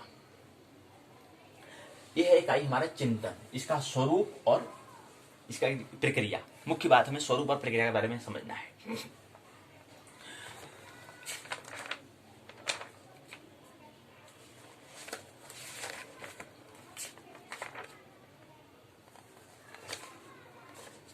चिंतन स्वरूप प्रक्रिया जो हमने कल समझ लिया था, उसके बाद आगे बढ़ेंगे। चिंतन की हमने बात कर ली थी, आज चिंतन से आगे बढ़ रहे हैं। चिंतन के आगे बढ़ना है सृजनात्मक चिंतन और समानांतर चिंतन, ये हम समझेंगे। उसके बाद समस्या समाधान उपागम और समस्या समाधान के चरण, ये दो इकाई को समझेंगे। तो इसके बाद जो खंड का पहले तो हमने समझ लिया था कि चिंतन, उसका स्वरूप और प्रक्रिया क्या है, ये पहली इकाई में थी। दूसरी इकाई में, चौथे खंड की दूसरी इकाई में है सृजनात्मक चिंतन और समानांतर चिंतन। प्रस्तावना, उद्देश्य, सृजनात्मक चिंतन का स्वरूप के अंतर्गत आपको सृजनात्मक चिंतन की विशेषताएं, सृजनात्मक चिंतन की अवस्थाएं, सृजनात्मक चिंतन के गुण, ये हमें दिया है। उसके बाद समानांतर चिंतन, उसके अंदर उसकी समानांतर चिंतन की क्रांतिकारी प्रकृति, समानांतर चिंतन की विशेषताएं और 6 चिंतन टोपी, ये 3 भाग यहाँ पे दिए हैं। सारांश, शब्दावली, स्वमूल्यांकन के प्रश्न दिए हैं। संदर्भ, ग्रंथ सूची, निबंधात्मक प्रश्न दिए गए हैं। स्वमूल्यांकन जो प्रश्न दिए गए उसको उत्तर यहाँ पर दिए गए हैं। यही क्या है, प्रस्तावना दिया है, उद्देश्य दिया हुआ है। उद्देश्य यहाँ पर बात की है 2 2 4 2 6 7 उद्देश्य दिए गए हैं। उसके बाद सृजनात्मक चिंतन का स्वरूप आ चुका है। उसके बाद सृजनात्मक चिंतन की विशेषताएं हैं। अब हमने कहा स्वरूप के अंदर 2 बात आती है, अभिसारी चिंतन और अभिसारी चिंतन और अपसरण चिंतन बोलते हैं। अब क्या है, अभिसारी चिंतन क्या होता है, अपसारी चिंतन क्या होता है। सृजनात्मक चिंतन सबसे लोकप्रिय मित्र गिलफोर्ड 1967 में उनने बताया, चिंतन के 2 भाग उनने बताए, अभिसारी और अपसारी। अभिसारी मतलब क्या होता है, जहां पर चिंतन व्यक्ति दिए गए तथ्यों के आधार पर किसी सही निष्कर्ष पर पहुंचने की कोशिश करता है। अभिसारी चिंतन व्यक्ति बहुत आसानी से एक पूर्व निश्चित क्रम में चिंतन कर लेता है। अपसरण में क्या होता है, अपसरण में अपनी ओर से कुछ नई और मूल्य चीजों को जोड़ने की कोशिश करता है। अभिसारी मतलब होता है सुकुड़ना और अपसरण का मतलब होता है फैलना। एक का सुकुड़ना होता है, एक का फैलना होता है। फैलना मतलब अपने ज्ञान में कुछ और बातें जोड़ना। कह रहे हैं कि अब क्या होगा, अभी और इसको सब सारांश में यहाँ पर इस इकाई की सारांश दिया होगा तो वहां पर समझ लेंगे। उसके बाद इसकी विशेषताएं पहली, दूसरी, तीसरी विशेषता यहाँ पर दी गई है। इसके बाद यहाँ पर चौथी, 5वीं, 6ठी, 7वीं, 7 इसमें क्या है विशेषताएं यहाँ पर दी गई, जो कह रहे हैं 7 विशेषता होंगी, 7 हमने यहाँ पर लिखा है। फिर अवस्थाएं हैं। पहली अवस्था यहाँ पर जो दिया है कि 4 अवस्था होंगी, तो यहाँ पर 4 लिखा है। 4 अवस्था में पहली अवस्था को हम आयोजन कहेंगे, दूसरी अवस्था को हम उत्पत्ति कहेंगे, उद्भवन कहेंगे, तीसरी अवस्था को प्रबोधन कहेंगे, चौथी अवस्था को प्रमाणीकरण या संबोधन कहेंगे। ये 4 हैं। और उसके बाद 2 आलोचनात्मक की है, इसकी 2 प्रमुख आलोचना। इसके जो बात यहाँ पर बताई है मित्र ने, चिंतन की जो अवस्थाएं बताई उसमें कुछ आलोचना है, 2 आलोचना है, इसलिए हमने यहाँ पर 2 आलोचना यहाँ पर लिखा गया है। चौथी अवस्था जो इसके 2 भाग हमने करे हैं, 1 2 आलोचना। आलोचना में यहाँ पर 2 बात, पहली बात, दूसरी बात, 2 बातें यहाँ पर दी गई है। इसके बाद आगे क्या होता है, इसके बाद सृजनात्मक विचार के गुण, अगला तीसरा भाग है गुण। 6 गुण है। पहला गुण है वृद्धि, दूसरा है स्वतंत्रता, तीसरा है हास्य भाव, चौथा है नवीनता और जटिलता में रुचि, 5वां है स्वगरी और प्रबल, 6ठा है दमन का कम से कम प्रयोग। ये बात थोड़ा समझ लें। दमन मतलब होता है कि दबा देना। कोई बात आई है तो उसको दबाना नहीं है, उसको रूपांतरण करना है। चाहे काम हो, क्रोध हो, लोभ हो, मोह हो, कोई भी हो, उसको दबाना नहीं है। जैसे गुस्सा हो रहा है तो गुस्से में क्रोध कर लेना है। अब गुस्सा का मतलब क्या करना है, क्रोध करते समय क्या करना है, हमको किसी के ऊपर नहीं करना है। जब गुस्सा आता है तो गए एक कुदाल लेकर, पकड़े कुदाल को, एक भूमि में जाए जहां पर खाली भूमि है, वहां पर खोदना शुरू कर दें, उस गुस्से को वहां पर निकालें। ये रूपांतरण कहलाएगा। पहले तो हमें प्रयास यही करना चाहिए। हम क्या करते हैं, दूसरे के ऊपर गुस्सा करते हैं, जैसा कि हम हमारे गुस्से से उसको कुछ प्रभाव पड़ रहा होगा। कुछ प्रभाव नहीं पड़ता है जी, पहले प्रभाव तो अपने आप में पड़ता है। क्रोध में पहले परिणाम अपने आप में होता है, दूसरे में परिणाम तो होता ही नहीं होता है, न के बराबर होता है। क्योंकि पहली बात है क्रोध है और कोई दुख को कोई लेने वाला नहीं है। सुख को तो कोई लेने का अधिकार रखता है कि था लो लूं, लेकिन दुख को तो कोई भी नहीं लेता है जी। क्योंकि दुख इतना है तो कौन दुख लेगा? दुख तो पहले से ही, और पहले से हमारे पास सामान पड़ा है, उसको क्यों लेंगे? जब कोई दुकानदार है, दुकानदार का पहले से सामान पड़ा होगा तो क्यों लेगा? वो जो चीज नहीं है उसको लेगा ना। तो सुख नहीं है तो सुख को लोग लेते हैं, दुख को कोई नहीं लेता है, दुख को कोई डिमांड नहीं करता है, क्यों? दुख पहले से ही है। ये बात ख्याल रखें। तो जब क्रोध का रूपांतरण करना है तो क्या करना है? उसमें पकड़ो एक कुदाल लेके खेत जहाँ वहीं भूमि जाओ, वहां पर खोदना शुरू करो, उसको वहां पर लगाओ, तो धीरे धीरे आएगा, फिर वहां पर बनी, फिर धीरे इसको रूपांतरण हमें करना होता है। ये बात ख्याल में रही। तो दमन हमें नहीं करना, कोई भी हो, क्रोध हो गया, काम हो गया, लोभ हो गया, मोह हो गया, दमन करेंगे और द्वंद्व में फंसोगे और गर्त में गिरोगे। दमन नहीं करना है, बल्कि उसका रूपांतरण करना है। उसको कैसे ट्रांसफॉर्मेशन करते हैं, वो कैसे रूपांतरण करते हैं। जैसे एसी को हम डीसी में कर देते हैं, ट्रांसफार्मर हमारा होता है ना, ट्रांसफार्मर क्या होता है? ट्रांसफार्मर जब बिजली को बदल देते हैं उसको हम ट्रांसफार्मर क्या करता है? कभी गौर किया आपने? तो चिंतन करते ही नहीं करते हैं। ट्रांसफार्मर होता है, बिजली जो वहां से बिजली आती है, तो अभी ट्रांसफार्मर लगा होता है, तो क्या मतलब होता है उस ट्रांसफार्मर का? ट्रांसफार्मर होता है रूपांतरण, स्थानांतरण, को परिवर्तन करना। कुछ डायरेक्ट जो करंट आ रही है उसको डीसी को क्या कर देती है? एसी में, जो बहुत सारी उसको कुछ उसमें रूपांतरण कर देती है, ताकि एक लिमिटेशन, एक सीमा में क्या जाए, घरों में क्या जाए, विद्युत जाए, इलेक्ट्रिसिटी जाए। तभी लगा है ट्रांसफार्मर। कोई चिंतन करते ही ट्रांसफार्मर क्या? ट्रांसफार्मर से मतलब यार अपनी मस्त रहो, क्या करना है ट्रांसफार्मर से? लेकिन जिन व्यक्ति को चिंतन करना है, कुछ क्रिएट, कुछ आविष्कार करना है, चिंतन करना पड़ेगा। जो विषय मिल जाए, जो प्रकरण मिल जाए, जो टॉपिक मिल जाए, उस पर चिंतन करना होगा। क्योंकि उसका एक चिंतन करने का माध्यम क्या है कि उस चिंतन जो उसको बात कर रहे हैं, तो उस वहां से कुछ हमें अपना जो हमारे स्वरूप का है उसको उस सृजन हमें करना होता है। अब मनोविज्ञान यहाँ पर प्रकरण जो है, टॉपिक पर हम बात कर रहे हैं, ये केवल एक माध्यम, एक साधन है। इस साधन के माध्यम से जो हमारे अंदर जो स्वरूप में है उसका कुछ सृजन होगा, वो महत्व, उसके लिए हम ये काम को कर रहे हैं। अभी उत्तराखंड जो पार्टी के निर्धारण करता है, इस पार्टी से कुछ लेना देना नहीं है। लेना देना हमारा क्या है कि इसके माध्यम से कुछ हमारे अंदर जो हुनर होगा, जो कौशल होगा, उसको बाहर निकालना है। हमें बाहर निकालने का एक माध्यम का नाम, ये माध्यम का काम करेगा, एक साधन का काम करेगा। ऐसे वहां पर भी ट्रांसफार्मर हमारा पार्टी हमारा विषय नहीं है। हमारे साइंस वाले हम नहीं, हम तो आर्ट वाले हैं जी। हम साइंस का करेंगे, लेकिन वहां पर उससे क्या होगा, उससे हम उस साइंस को बात को समझने का हमारा विषय नहीं है, लेकिन फिर भी समझने का प्रयास करें, तो वहां से क्या होगा, हमको कुछ यहाँ से आइडिया मिलेंगे, कुछ योजना तरीका मिलेगा, वहां से तरीका मिलेगा हमको। उस तरीका को फिर प्रयोग हम यहाँ पर कर लेंगे। कोई भी विषय वे केवल साधन का काम करता है, अपनी हुनरता को, अपनी कौशलता को, अपने स्किल को बाहर निकालने का एक माध्यम होता है। तो समानांतर चिंतन होता है, तो इसलिए दमन नहीं करना है, ख्याल रहे। बहुत अधिकतर मौके में हम दमन कर लेते हैं। रूपांतरण, समानांतर चिंतन क्या कहलाता है? समानांतर चिंतन ऐसी प्रक्रिया जहां व्यक्ति या समूह का ध्यान केंद्र विशिष्ट दिशाओं में विभाजित होता है। अभी समझेंगे, सारांश में समझ लेंगे कि समानांतर चिंतन क्या होता है। फिर इसकी कुछ प्रकृति होती है। हम यहाँ पर पहुंच गए समानांतर चिंतन में, यहाँ पर प्रकृति, विशेषता, गुण यहाँ पर पहुंच चुके हैं। प्रकृति है, कुछ 2-3 बातें यहाँ पर दी गई। प्रकृति में कितना पढ़ना पड़ेगा, ये दे रखा है यहाँ पर, पहली बार इतना पैराग्राफ दे रखा है, फिर इतना दे रखा है, इतना, उसका फिर विशेषताएं इतना दे रखा है, इतना पढ़ना पड़ेगा आपको। चिंटू वाला कितना पढ़ना पड़ेगा, फिर पुस्तक को भी था दिखा दिया करें ना, हमको भी ऐसे पढ़ना है। अच्छा इतना पढ़ना पड़ेगा विशेषता, अच्छा इतना पढ़ना पड़ेगा, ये देखो फिर क्या क्या लिखा है इसमें, और खौफ ही लिखा है, ज्यादा विस्तार से कोई बातें नहीं लिखी है, वह खौफ ही है। इतना आपको पढ़ना पड़ेगा विशेषता में। टोपी में चिंतन जो 6 टोपी है उसमें कितना पढ़ना पड़ेगा, उतना में यहाँ से शुरू होकर के आपको गद्यांश से, यहाँ से लेकर के यहाँ तक गद्यांश है, इतना पढ़ना पड़ेगा आपको।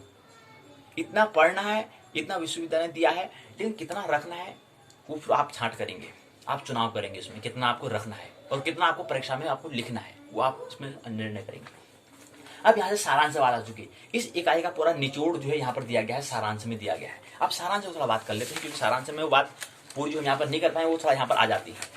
सारांश में कहा, सृजनात्मक चिंतन एक ऐसी प्रक्रिया, ऐसी प्रोसेस है जिसमें व्यक्ति कुछ नए विचार, न्यू थॉट्स, तथ्य, कुछ न्यू टर्म्स को, एलिमेंट्स को पैदा करके समस्या का, प्रॉब्लम का समाधान अर्थात सॉल्यूशन करने की कोशिश करता है, प्रयास करता है, एफर्ट करता है, प्रैक्टिस करता है। तो सृजनात्मक चिंतन क्या है, क्रिएटिविटी थिंकिंग क्या है, एक ऐसी प्रोसेस है, ऐसी प्रक्रिया है जिसमें व्यक्ति कुछ नए विचार को, न्यू थॉट्स को, नए तथ्यों को, न्यू टर्म्स को पैदा करता है, जन्म देता है, सृजन करता है, आविष्कार करता है। और आविष्कार करने के बाद क्या करता है, जो उसकी समस्या हो रही है, जो उसकी प्रॉब्लम हो रही है, उस प्रॉब्लम को समझता है और प्रॉब्लम को समझने के बाद उसका क्या करता है, समाधान करता है, सॉल्यूशन करता है। ऐसे करने का जो प्रयास, जो प्रक्रिया है, इस प्रोसेस को हम कहेंगे सृजनात्मक चिंतन कहेंगे, क्रिएटिविटी चिंतन, क्रिएटिविटी थिंकिंग कहेंगे। दो स्वरूप, अभिसारी चिंतन और अपसारी चिंतन। सृजनात्मक चिंतन की विशेषता का उल्लेख हमें करना होता है, विशेषता है। और सृजनात्मक चिंतन की चार प्रमुख अवस्थाएं होती हैं। आयोजन पहला है, दूसरा उद्भवन है, तीसरा प्रबोधन है, चौथा प्रमाणीकरण या संबोधन है। अगला है सृजनात्मक विचार के कुछ गुण होते हैं। 6 गुणों का वर्णन हमने किया है। 6 गुण होते हैं। पहला गुण उसमें आता है बुद्धि, इंटेलिजेंस, बुद्धिमत्ता, इंटेलिजेंट, बुद्धिमत्ता, इंटेलिजेंट क्वोशिएंट, बुद्धि। दूसरा स्वतंत्रता, तीसरा हास्य भाव, चौथा नवीनता, जटिलता में रुचि, पांचवा स्वग्रही प्रबल, स्वग्रही प्रबल, छठा है दमन का कम से कम प्रयोग। अब आते हैं कि समानांतर चिंतन क्या है, अभिसारी चिंतन क्या है और सृजनात्मक चिंतन क्या है। समानांतर चिंतन एक ऐसी प्रक्रिया है जहां व्यक्ति या समूह का ध्यान केंद्रित विशिष्ट दिशाओं में होता है, विभिन्न दिशाओं में होता है। वो समानांतर विशिष्ट दिशाओं, विभिन्न नहीं, विशिष्ट मतलब विशेष दिशाओं में क्या होता है, विभाजित होता है। अभिसारी चिंतन वही व्यक्ति दिए गए तथ्यों के आधार पर किसी सही निष्कर्ष पर पहुंचने की कोशिश करता है, वो अभिसारी कहलाता है। अपसारी सृजनात्मक चिंतन एक ऐसी प्रक्रिया जो लक्ष्य से निर्देशित। अब सृजन चिंतन पहले चिंतन कौन करेगा और फिर उसका आविष्कार मतलब विज्ञान का जन्म कौन देगा, जिसका कुछ गोल होगा, कुछ ड्रीम होगा, कुछ सपने होंगे। कोई व्यक्ति चाहेगा कि जब कोई व्यक्ति अपने आप को व्यक्तित्व को, अपने पर्सनालिटी को बनाना चाहेगा, अपने आप को विकसित करना चाहेगा, अपने आप में प्रकृति में निरंतर परिवर्तन, अपने आप में परिवर्तन करना चाहेगा, वो व्यक्ति करेगा सृजनात्मक चिंतन। वो व्यक्ति अधिकारी, वो व्यक्ति कहलाएगा, वो व्यक्ति चिंतन करेगा। तो चिंतन का क्या है, सृजनात्मक चिंतन कौन व्यक्ति करेगा, जिसका लक्ष्य होगा, जिसका ड्रीम होगा, जिसका कुछ गोल होगा, वो करेगा। जिसका कुछ लक्ष्य होगा, जिसका कुछ स्मरण होगा, ख्याल होगा कि हमें विकास करना है, डेवलपमेंट को हमें प्राप्त करना है, विकसित हमें होना है। बहुत आ चुके हैं इस जीवन में, अब जीवन जन्मांतर चक्रों से मैं वहां से निकलना है, हमें घर पहुंचना है, हमें मोक्ष, हमें स्वतंत्रता चाहिए। बहुत हो चुका है बंधन, हमें मुक्त चाहिए, हमें निर्वाण चाहिए, हमें मोक्ष चाहिए। जिसको होगा वही सृजन करेगा, वही सृजनात्मक चिंतन करेगा। स्वमूल्यांकन तो प्रश्न के उत्तर यहाँ पर प्रश्न और उसके उत्तर दिए गए हैं। संदर्भ ग्रंथ सूची है, निम्नांकित प्रश्न पूछे गए हैं कि सृजनात्मक चिंतन की विशेषता का वर्णन करें। दूसरा प्रश्न है सृजनात्मक चिंतन की 6 टोपी को समझाएं। सृजनात्मक चिंतन की विशेषता की व्याख्या करें, तीसरा प्रश्न। चौथा प्रश्न है टिप्पणी अभिसारी और अपसारी अपसरण चिंतन पर बताएं, टिप्पणी करें। दूसरा सृजनात्मक चिंतन की अवस्थाएं, प्रबोधन, समानांतर चिंतन की क्रांतिकारी फिर ये 4 बातें। यहीं पर क्या है, इकाई दूसरी इकाई पूर्ण होती है, अंतिम इकाई है तीसरी इकाई है, उसका नाम है समस्या समाधान उपागम। समस्या समाधान के पहला भाग उपागम, दूसरा है चरण। ये दिया है अगली इकाई, प्रस्तावना, उद्देश्य, समस्या समाधान के उपागम, समस्या समाधान की प्रकृति, समस्या समाधान के निर्धारक तत्व, समस्या समाधान की अवस्थाएं, उसके समाधान, समस्या समाधान व्यवहार के चरण, स्टेप से बाद। सारांश शब्दावली, स्वमूल्यांकन हेतु प्रश्न दिए हैं, संदर्भ ग्रंथ सूची, निबंधात्मक प्रश्न यहाँ पर दिए गए हैं। आइए इकाई को देख लें। प्रस्तावना, उद्देश्य, 4 उद्देश्य को लेकर यात्रा करते हैं, 4 उद्देश्य यहाँ पर दिए गए हैं। फिर उपागम किसे कहते हैं, समस्या समाधान के उपागम। प्राणी पूर्व अनुभव और स्मृति के उपयोग के बावजूद किसी परिस्थिति में सफल नहीं हो पाता, पूर्व की अनुक्रियाओं में सफलता नहीं मिलती है, तो परिस्थिति प्राणी के लिए समस्या बन जाती है। जब किसी समस्या या कार्य को करने के लिए प्राणी के पास पूर्व में निर्धारित उत्तर या हल नहीं होता है, तो वह समस्या या प्राणी के लिए समस्या रूप धारण कर लेती है। समस्या प्रॉब्लम है क्या, प्रॉब्लम मतलब जिसका हमारे पास उत्तर ना हो।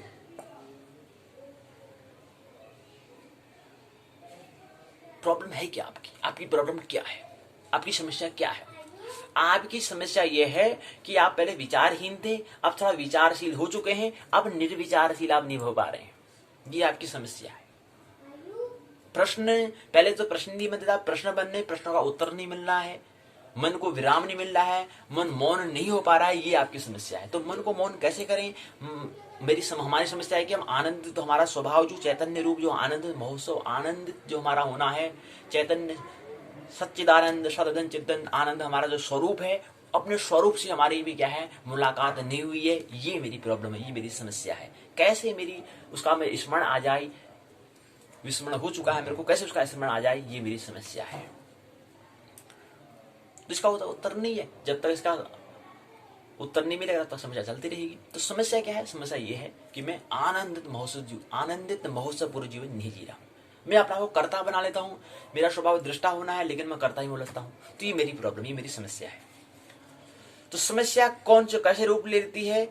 किसी समस्या कार्य करने के लिए प्राणी के पास पूर्व निश्चित उत्तर उसके बाद नहीं होते। उसका कैसे, अगर कोई ऐसी स्थिति आ जाती है, कोई ऐसी दशा आ जाती है, कोई ऐसी कंडीशन बन जाती है, उपागम मतलब दशा, हालात, स्थिति, शर्त, अवस्था, अगर ऐसी अवस्था आएगी प्रकृति के द्वारा, प्रकृति में निरंतर परिवर्तन आ रहे हैं, कुछ भी अवस्था आ सकती है, कोई भी अवस्था आ सकती है, तो ऐसी अवस्था में मेरे को क्या करना है, इसके बारे में मेरा कुछ मेरी रूपरेखा तैयार नहीं होती है। उसका मेरा कोई, ये मेरी समस्या है, इसका मेरे पास हल नहीं है, तो मेरे को समस्या लग रही है। लेकिन समस्या का सॉल्यूशन कौन कर पाएगा? जो परिस्थिति को समझेगा कि परिस्थिति है क्या, समस्या प्रॉब्लम है क्या, वो इसका उत्तर कर पाएगा, उसको सॉल्यूशन कर पाएगा। तो समस्या ये है कि कोई मेरे को प्रकृति के स्वभाव, प्रकृति के स्वरूप को, उसका नेचर मेरे को पता, उसके बारे में उससे अभी परिचय नहीं हुआ हूँ, उसके स्वरूप क्या है, उस स्वरूप को भी नहीं समझा मैंने, इसलिए मेरे को समस्या लग रही है। मेरे को समस्या क्यों लग रही है? क्योंकि प्रकृति क्या है, निरंतर परिवर्तन यहाँ पर होता है। प्रकृति का स्वभाव भी ऐसा है, जैसे मन के ताल में मन का भी स्वभाव निरंतर बदलता रहता है। लेकिन इतना परिवर्तन होने के बाद भी मेरा जो चैतन्य रूप, जो मेरा स्वभाव है, वो क्या है, अपरिवर्तनशील है।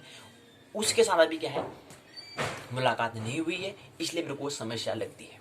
इसलिए मैं कोई समस्या आती है, उसको मैं समाधान नहीं कर पाता हूँ। अभी मैं समाधिस्थ व्यक्ति नहीं हूँ। समाधि का मतलब क्या होता है? जहाँ पर समाधान ही, जहाँ पर सॉल्यूशन हो, जहाँ पर हल ही हल हो। कोई भी समस्या आए उसका हल तुरंत है, उसको कहते हैं समाधि। अंतिम अवस्था कहलाती है समाधि। तो दो तीन बातें यहाँ पर दी गई हैं। उसके बाद यहाँ पर प्रकृति के बारे में यहाँ पर अन्य मित्रों ने कुछ अपनी बातें बताई हैं। हम क्या बात बताई है वो बात हम यहाँ पर जिक्र नहीं करेंगे। उसका जॉनसन है, उनने कुछ निम्न विशेषता बताई है, पहली, दूसरी, तीसरी, चौथी, पांचवी, छठी, 6 विशेषता बताई है। मित्र, अन्य मित्र हैं, एंड्रियाज हैं, 1960 में उनने भी कुछ बता रखी है। इसकी 5 घटक बता रखे हैं, 1 2 3 4 5 बता रखी हैं, और 5 के भी 3 बात बताई है, मूल स्थिति, नियम स्थिति और लक्ष्य स्थिति। ये बातें बताई हैं। इन बातों पर भी विचार नहीं करेंगे कि 5 कौन सी, 5 में 3 कौन सी। अब यहाँ पर मूल स्थिति क्या होती है, नियम स्थिति क्या होती है, लक्ष्य स्थिति क्या होती है, इस पर बात नहीं करेंगे, समय अभाव। अगला आता है निर्धारक तत्व, समस्या समाधान के निर्धारक डिटरमिनेंट्स, जो एलिमेंट्स हैं, तत्व हैं, उसके बारे में। विशेषता के अंदर जो पहला भाग है, पहली विशेषता है। विशेषता के अंदर, विशेषता का भी नाम है, विशेषता का नाम है सम्यस्यात्मक स्थिति की विशेषता। सम्यस्यात्मक स्थिति की विशेषता पहली विशेषता है। दूसरी विशेषता है समाधान की विशेषता। तीसरी है समाधानकर्ता की विशेषता। चौथी है अभिप्रेरणा संबंधी कारक। इसके विशेषता के अंदर तीसरी तो यह है। 3 अवस्थाएं, अब 3 विशेषताएं यहाँ पर दी गई हैं। 3 विशेषता का अलग अलग नाम है। पहली का नाम है समस्यात्मक स्थिति की विशेषता। इसके अंतर्गत भी कुछ कारक यहाँ पर दिए गए हैं। पहला समस्या का आकार, दूसरा समस्या की स्थिति का संगठन, तीसरा समस्या और समाधान की परिस्थिति में समानता। ये क्या है, पहली विशेषता। दूसरी विशेषता का नाम है समाधान की विशेषता। इसके अंतर्गत 2 भाग दिए हैं। पहला है समाधान की जटिलता, दूसरा समाधान के पदों की समस्या। इसके बाद तीसरी विशेषता का नाम है समाधानकर्ता की विशेषता।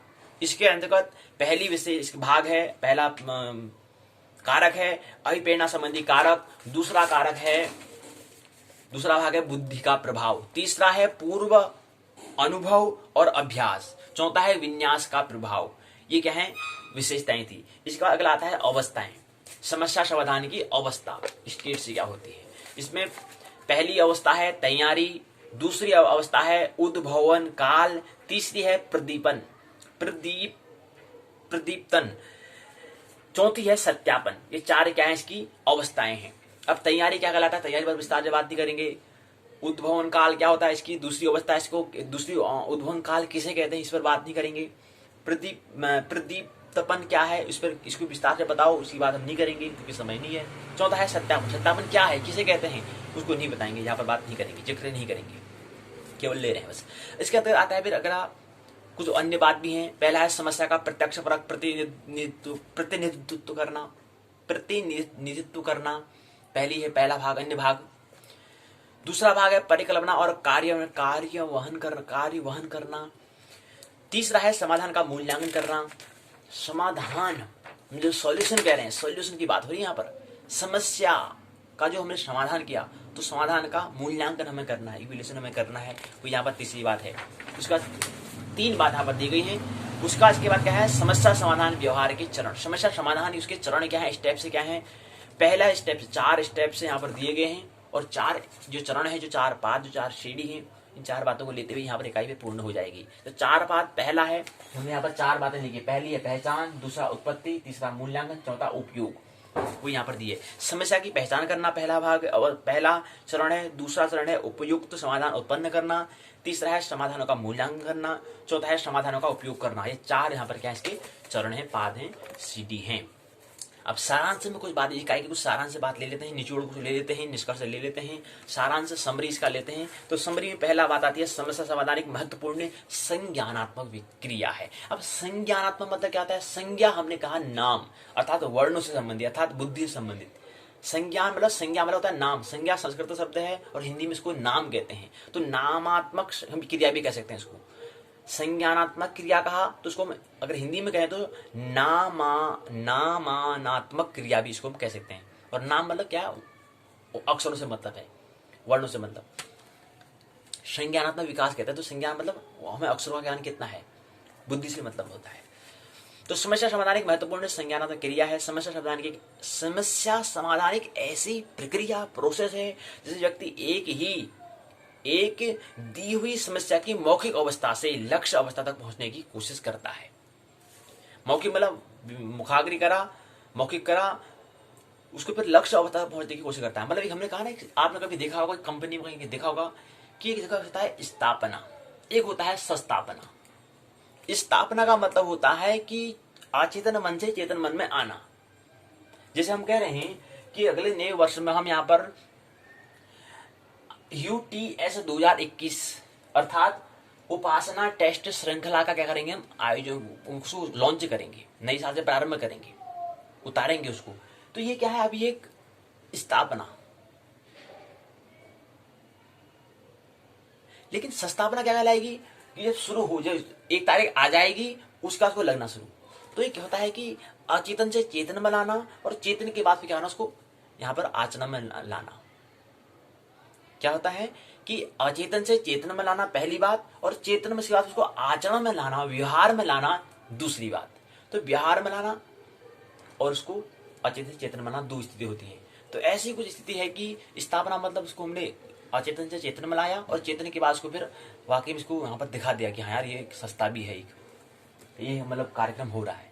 तो ये बातें होती। तो अचेतन से चेतन में, चेतन से आचरण में, व्यवहार में, वही बातें हमें हो रही है।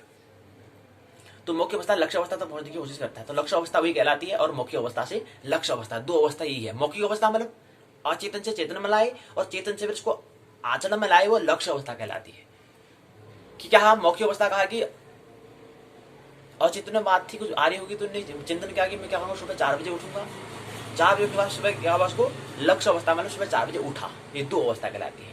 पहले शाम को विचार किया, फिर सुबह उठना, ये दो अवस्था कहलाती है। अगला है समस्या समाधान की प्रकृति के 3 पहलू हैं। पहला समस्या समाधान प्रकृति के 3 पहलू। प्रकृति के 3 पहलू कौन कौन से, पहला पहलू है समस्या, दूसरा समाधान, तीसरा है समस्यात्मक स्थिति की प्रकृति। समस्यात्मक स्थिति के 3 पहलू होते हैं। इसके भी जो पहला है, तीसरा जो पहले का जो तीसरा है, उसके भी 3 भाग हैं। मूल स्थिति, नियम स्थिति, लक्ष्य स्थिति। मूल अवस्था में व्यक्ति मूल अवस्था क्या कहलाती है, मूल अवस्था में व्यक्ति समस्या का सामना करता है। लक्ष्य अवस्था में क्या होता है, लक्ष्य अवस्था वो अवस्था होती है जहां पहुंचना सामान्यतः कठिन होता है, परंतु व्यक्ति वहां पहुंचना चाहता है। अब लक्ष्य अवस्था हमारा लक्ष्य हमारा क्या है, जीवन का लक्ष्य क्या है, गोल क्या है? मोक्ष, निर्वाण, स्वतंत्र। ये हमारा क्या है? विकास का अंतिम शिखर, अंतिम जो हमारा टॉप, अंतिम लक्ष्य। तो लक्ष्य क्या है? अंतिम अवस्था, वही लक्ष्य अवस्था कहलाती है। हमारा अंतिम गोल क्या है? कि मनुष्य शरीर क्या है? हमारा यहाँ पर छलांग लग सकती है, परमात्मा से मिलन हो सकता है, चांस अपॉर्चुनिटी यहाँ पर मिला है। तो इसलिए लक्ष्य अवस्था हमारी क्या है? लक्ष्य जीवन का, मनुष्य शरीर जो मिला है, इसका चरम, उसका चरम स्थिति क्या है? हमारा बुद्धत्व, परम जागरण, या उसको मुक्ति कहते हैं, या मोक्ष कहते हैं।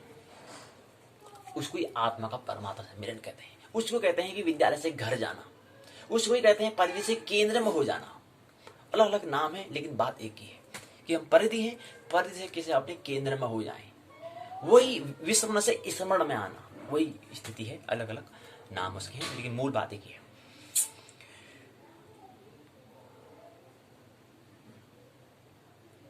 नियम से तात्पर्य वैसे उपयोगों से होता है जिसमें व्यक्ति मौखिक या लक्ष्य के बीच में लक्ष्य अवस्था तक पहुंचने में अपनाता है। तो मौखिक से लक्ष्य अवस्था तक पहुंचना होता है। समस्या समाधान के 3 निर्धारक तत्व होते हैं: समस्यात्मक स्थिति की विशेषता, समाधान की विशेषता, समाधानकर्ता की विशेषता। 3 विशेषता होती है, 3 निर्धारक तत्व होते हैं: समस्यात्मक स्थिति की विशेषता, समाधान की विशेषता, समाधानकर्ता की विशेषता। अगला आता है समस्या समाधान की अवस्थाओं के बारे में मनोविज्ञान की अलग अलग राय है। पहले की मनोविज्ञान बताते हैं कि 3 अवस्था थी: तैयारी, उद्भव काल, प्रदीप्तन और सत्यापन। आधुनिक युग में समानता के 3 अवस्था होती है, जबकि समस्या के निम्न अवस्था है, 3 अवस्थाएं। पहले में 4 थी और 3 है। पहले में तैयारी, उद्भवन काल, प्रदीप्तन और सत्यापन था। अब की आधुनिक युग में क्या है? समस्या का प्रत्यक्ष प्रतिनिधित्व करना, दूसरा है परिकल्पना का कार्यान्वयन करना, तीसरा है समाधान का मूल्यांकन करना। ये आधुनिक की बात है। अगला है समस्या समाधान व्यवहार के निम्नलिखित चरण होते हैं। पहला है समस्या की पहचान करना, दूसरा उपयुक्त समाधान उत्पन्न करना, तीसरा है समाधानों का मूल्यांकन करना, चौथा है समाधानों का उपयोग करना। अब आता है समस्या समाधान क्या है? भाई समस्या का समाधान क्या कहलाता है? समाधि मतलब समाधान ही समाधान। तो समस्या का समाधान क्या कहलाता है? अब 2 शब्द हैं, पहले समस्या को अलग लो, समाधान को अलग लो, तब जाके आप समस्या समाधान कर पाओगे। अब समस्या समाधान कहते हैं कि जब लक्ष्य के बारे में, जब लक्ष्य के मार्ग में व्यवधान होता है, उसे उचित उपाय प्राप्त करना हमारा समस्या। उसको उचित उपाय, कुछ उपाय हमने कर लिया तो वह क्या कहलाएगा? समस्या का समाधान कहलाएगा। हमारा स्वभाव क्या है? आनंदित होना है, लेकिन आनंदित नहीं हो पा रहे हैं। लेकिन कुछ ऐसा उपाय जिससे हम आनंदित हो गए, उसका हम आनंदित होने का स्वभाव का हम होने लग गए, तो क्या कहलाएगा? समस्या का समाधान कराएगा। समस्या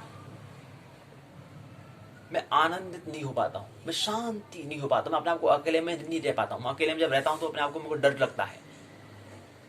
जब कोई मरता है तो उनको डर लगता है, भय लगता है मेरे को। ये मन का रोग, ये मन का क्या है? समस्या है, मन की प्रॉब्लम है। इस प्रॉब्लम का समाधान क्या होगा?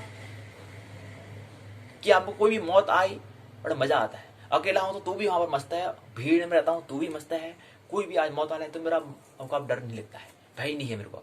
तो ये क्या है? समस्या का समाधान कहलाएगा। तो समस्या और समाधान, अब मेरे को डर नहीं लगता है, वो क्या है? समस्या का समाधान है। सत्यापन समस्या समाधान की अंतिम अवस्था होती है। सत्यापन करना, बार बार करना, प्रयोग बार बार करना, बार बार मरघट में आना तो वहां पर डर लग रहा है नहीं लग रहा है, बार बार परखना अपने आप को। जब डर भाग जाता है तो फिर मेरे को मरघट जाने की अवस्था नहीं पड़ती है।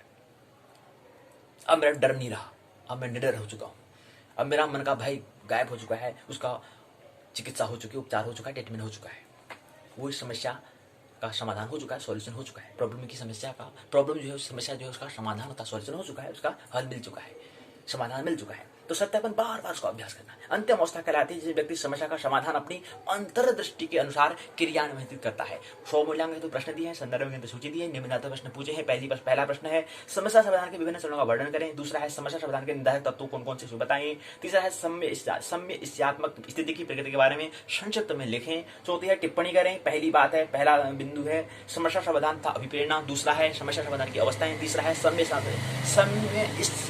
समस्यात्मक स्थिति की विशेषता। चौथा है समस्या समाधान में मानसिक विन्यास की भूमिका। तो यहीं पर क्या है? 2 इकाई पूर्ण होती हैं और चतुर्थ खंड भी क्या होता है? पूर्ण होता है। कल के पाठशाला में पंचम खंड को लेंगे। और याद रहे,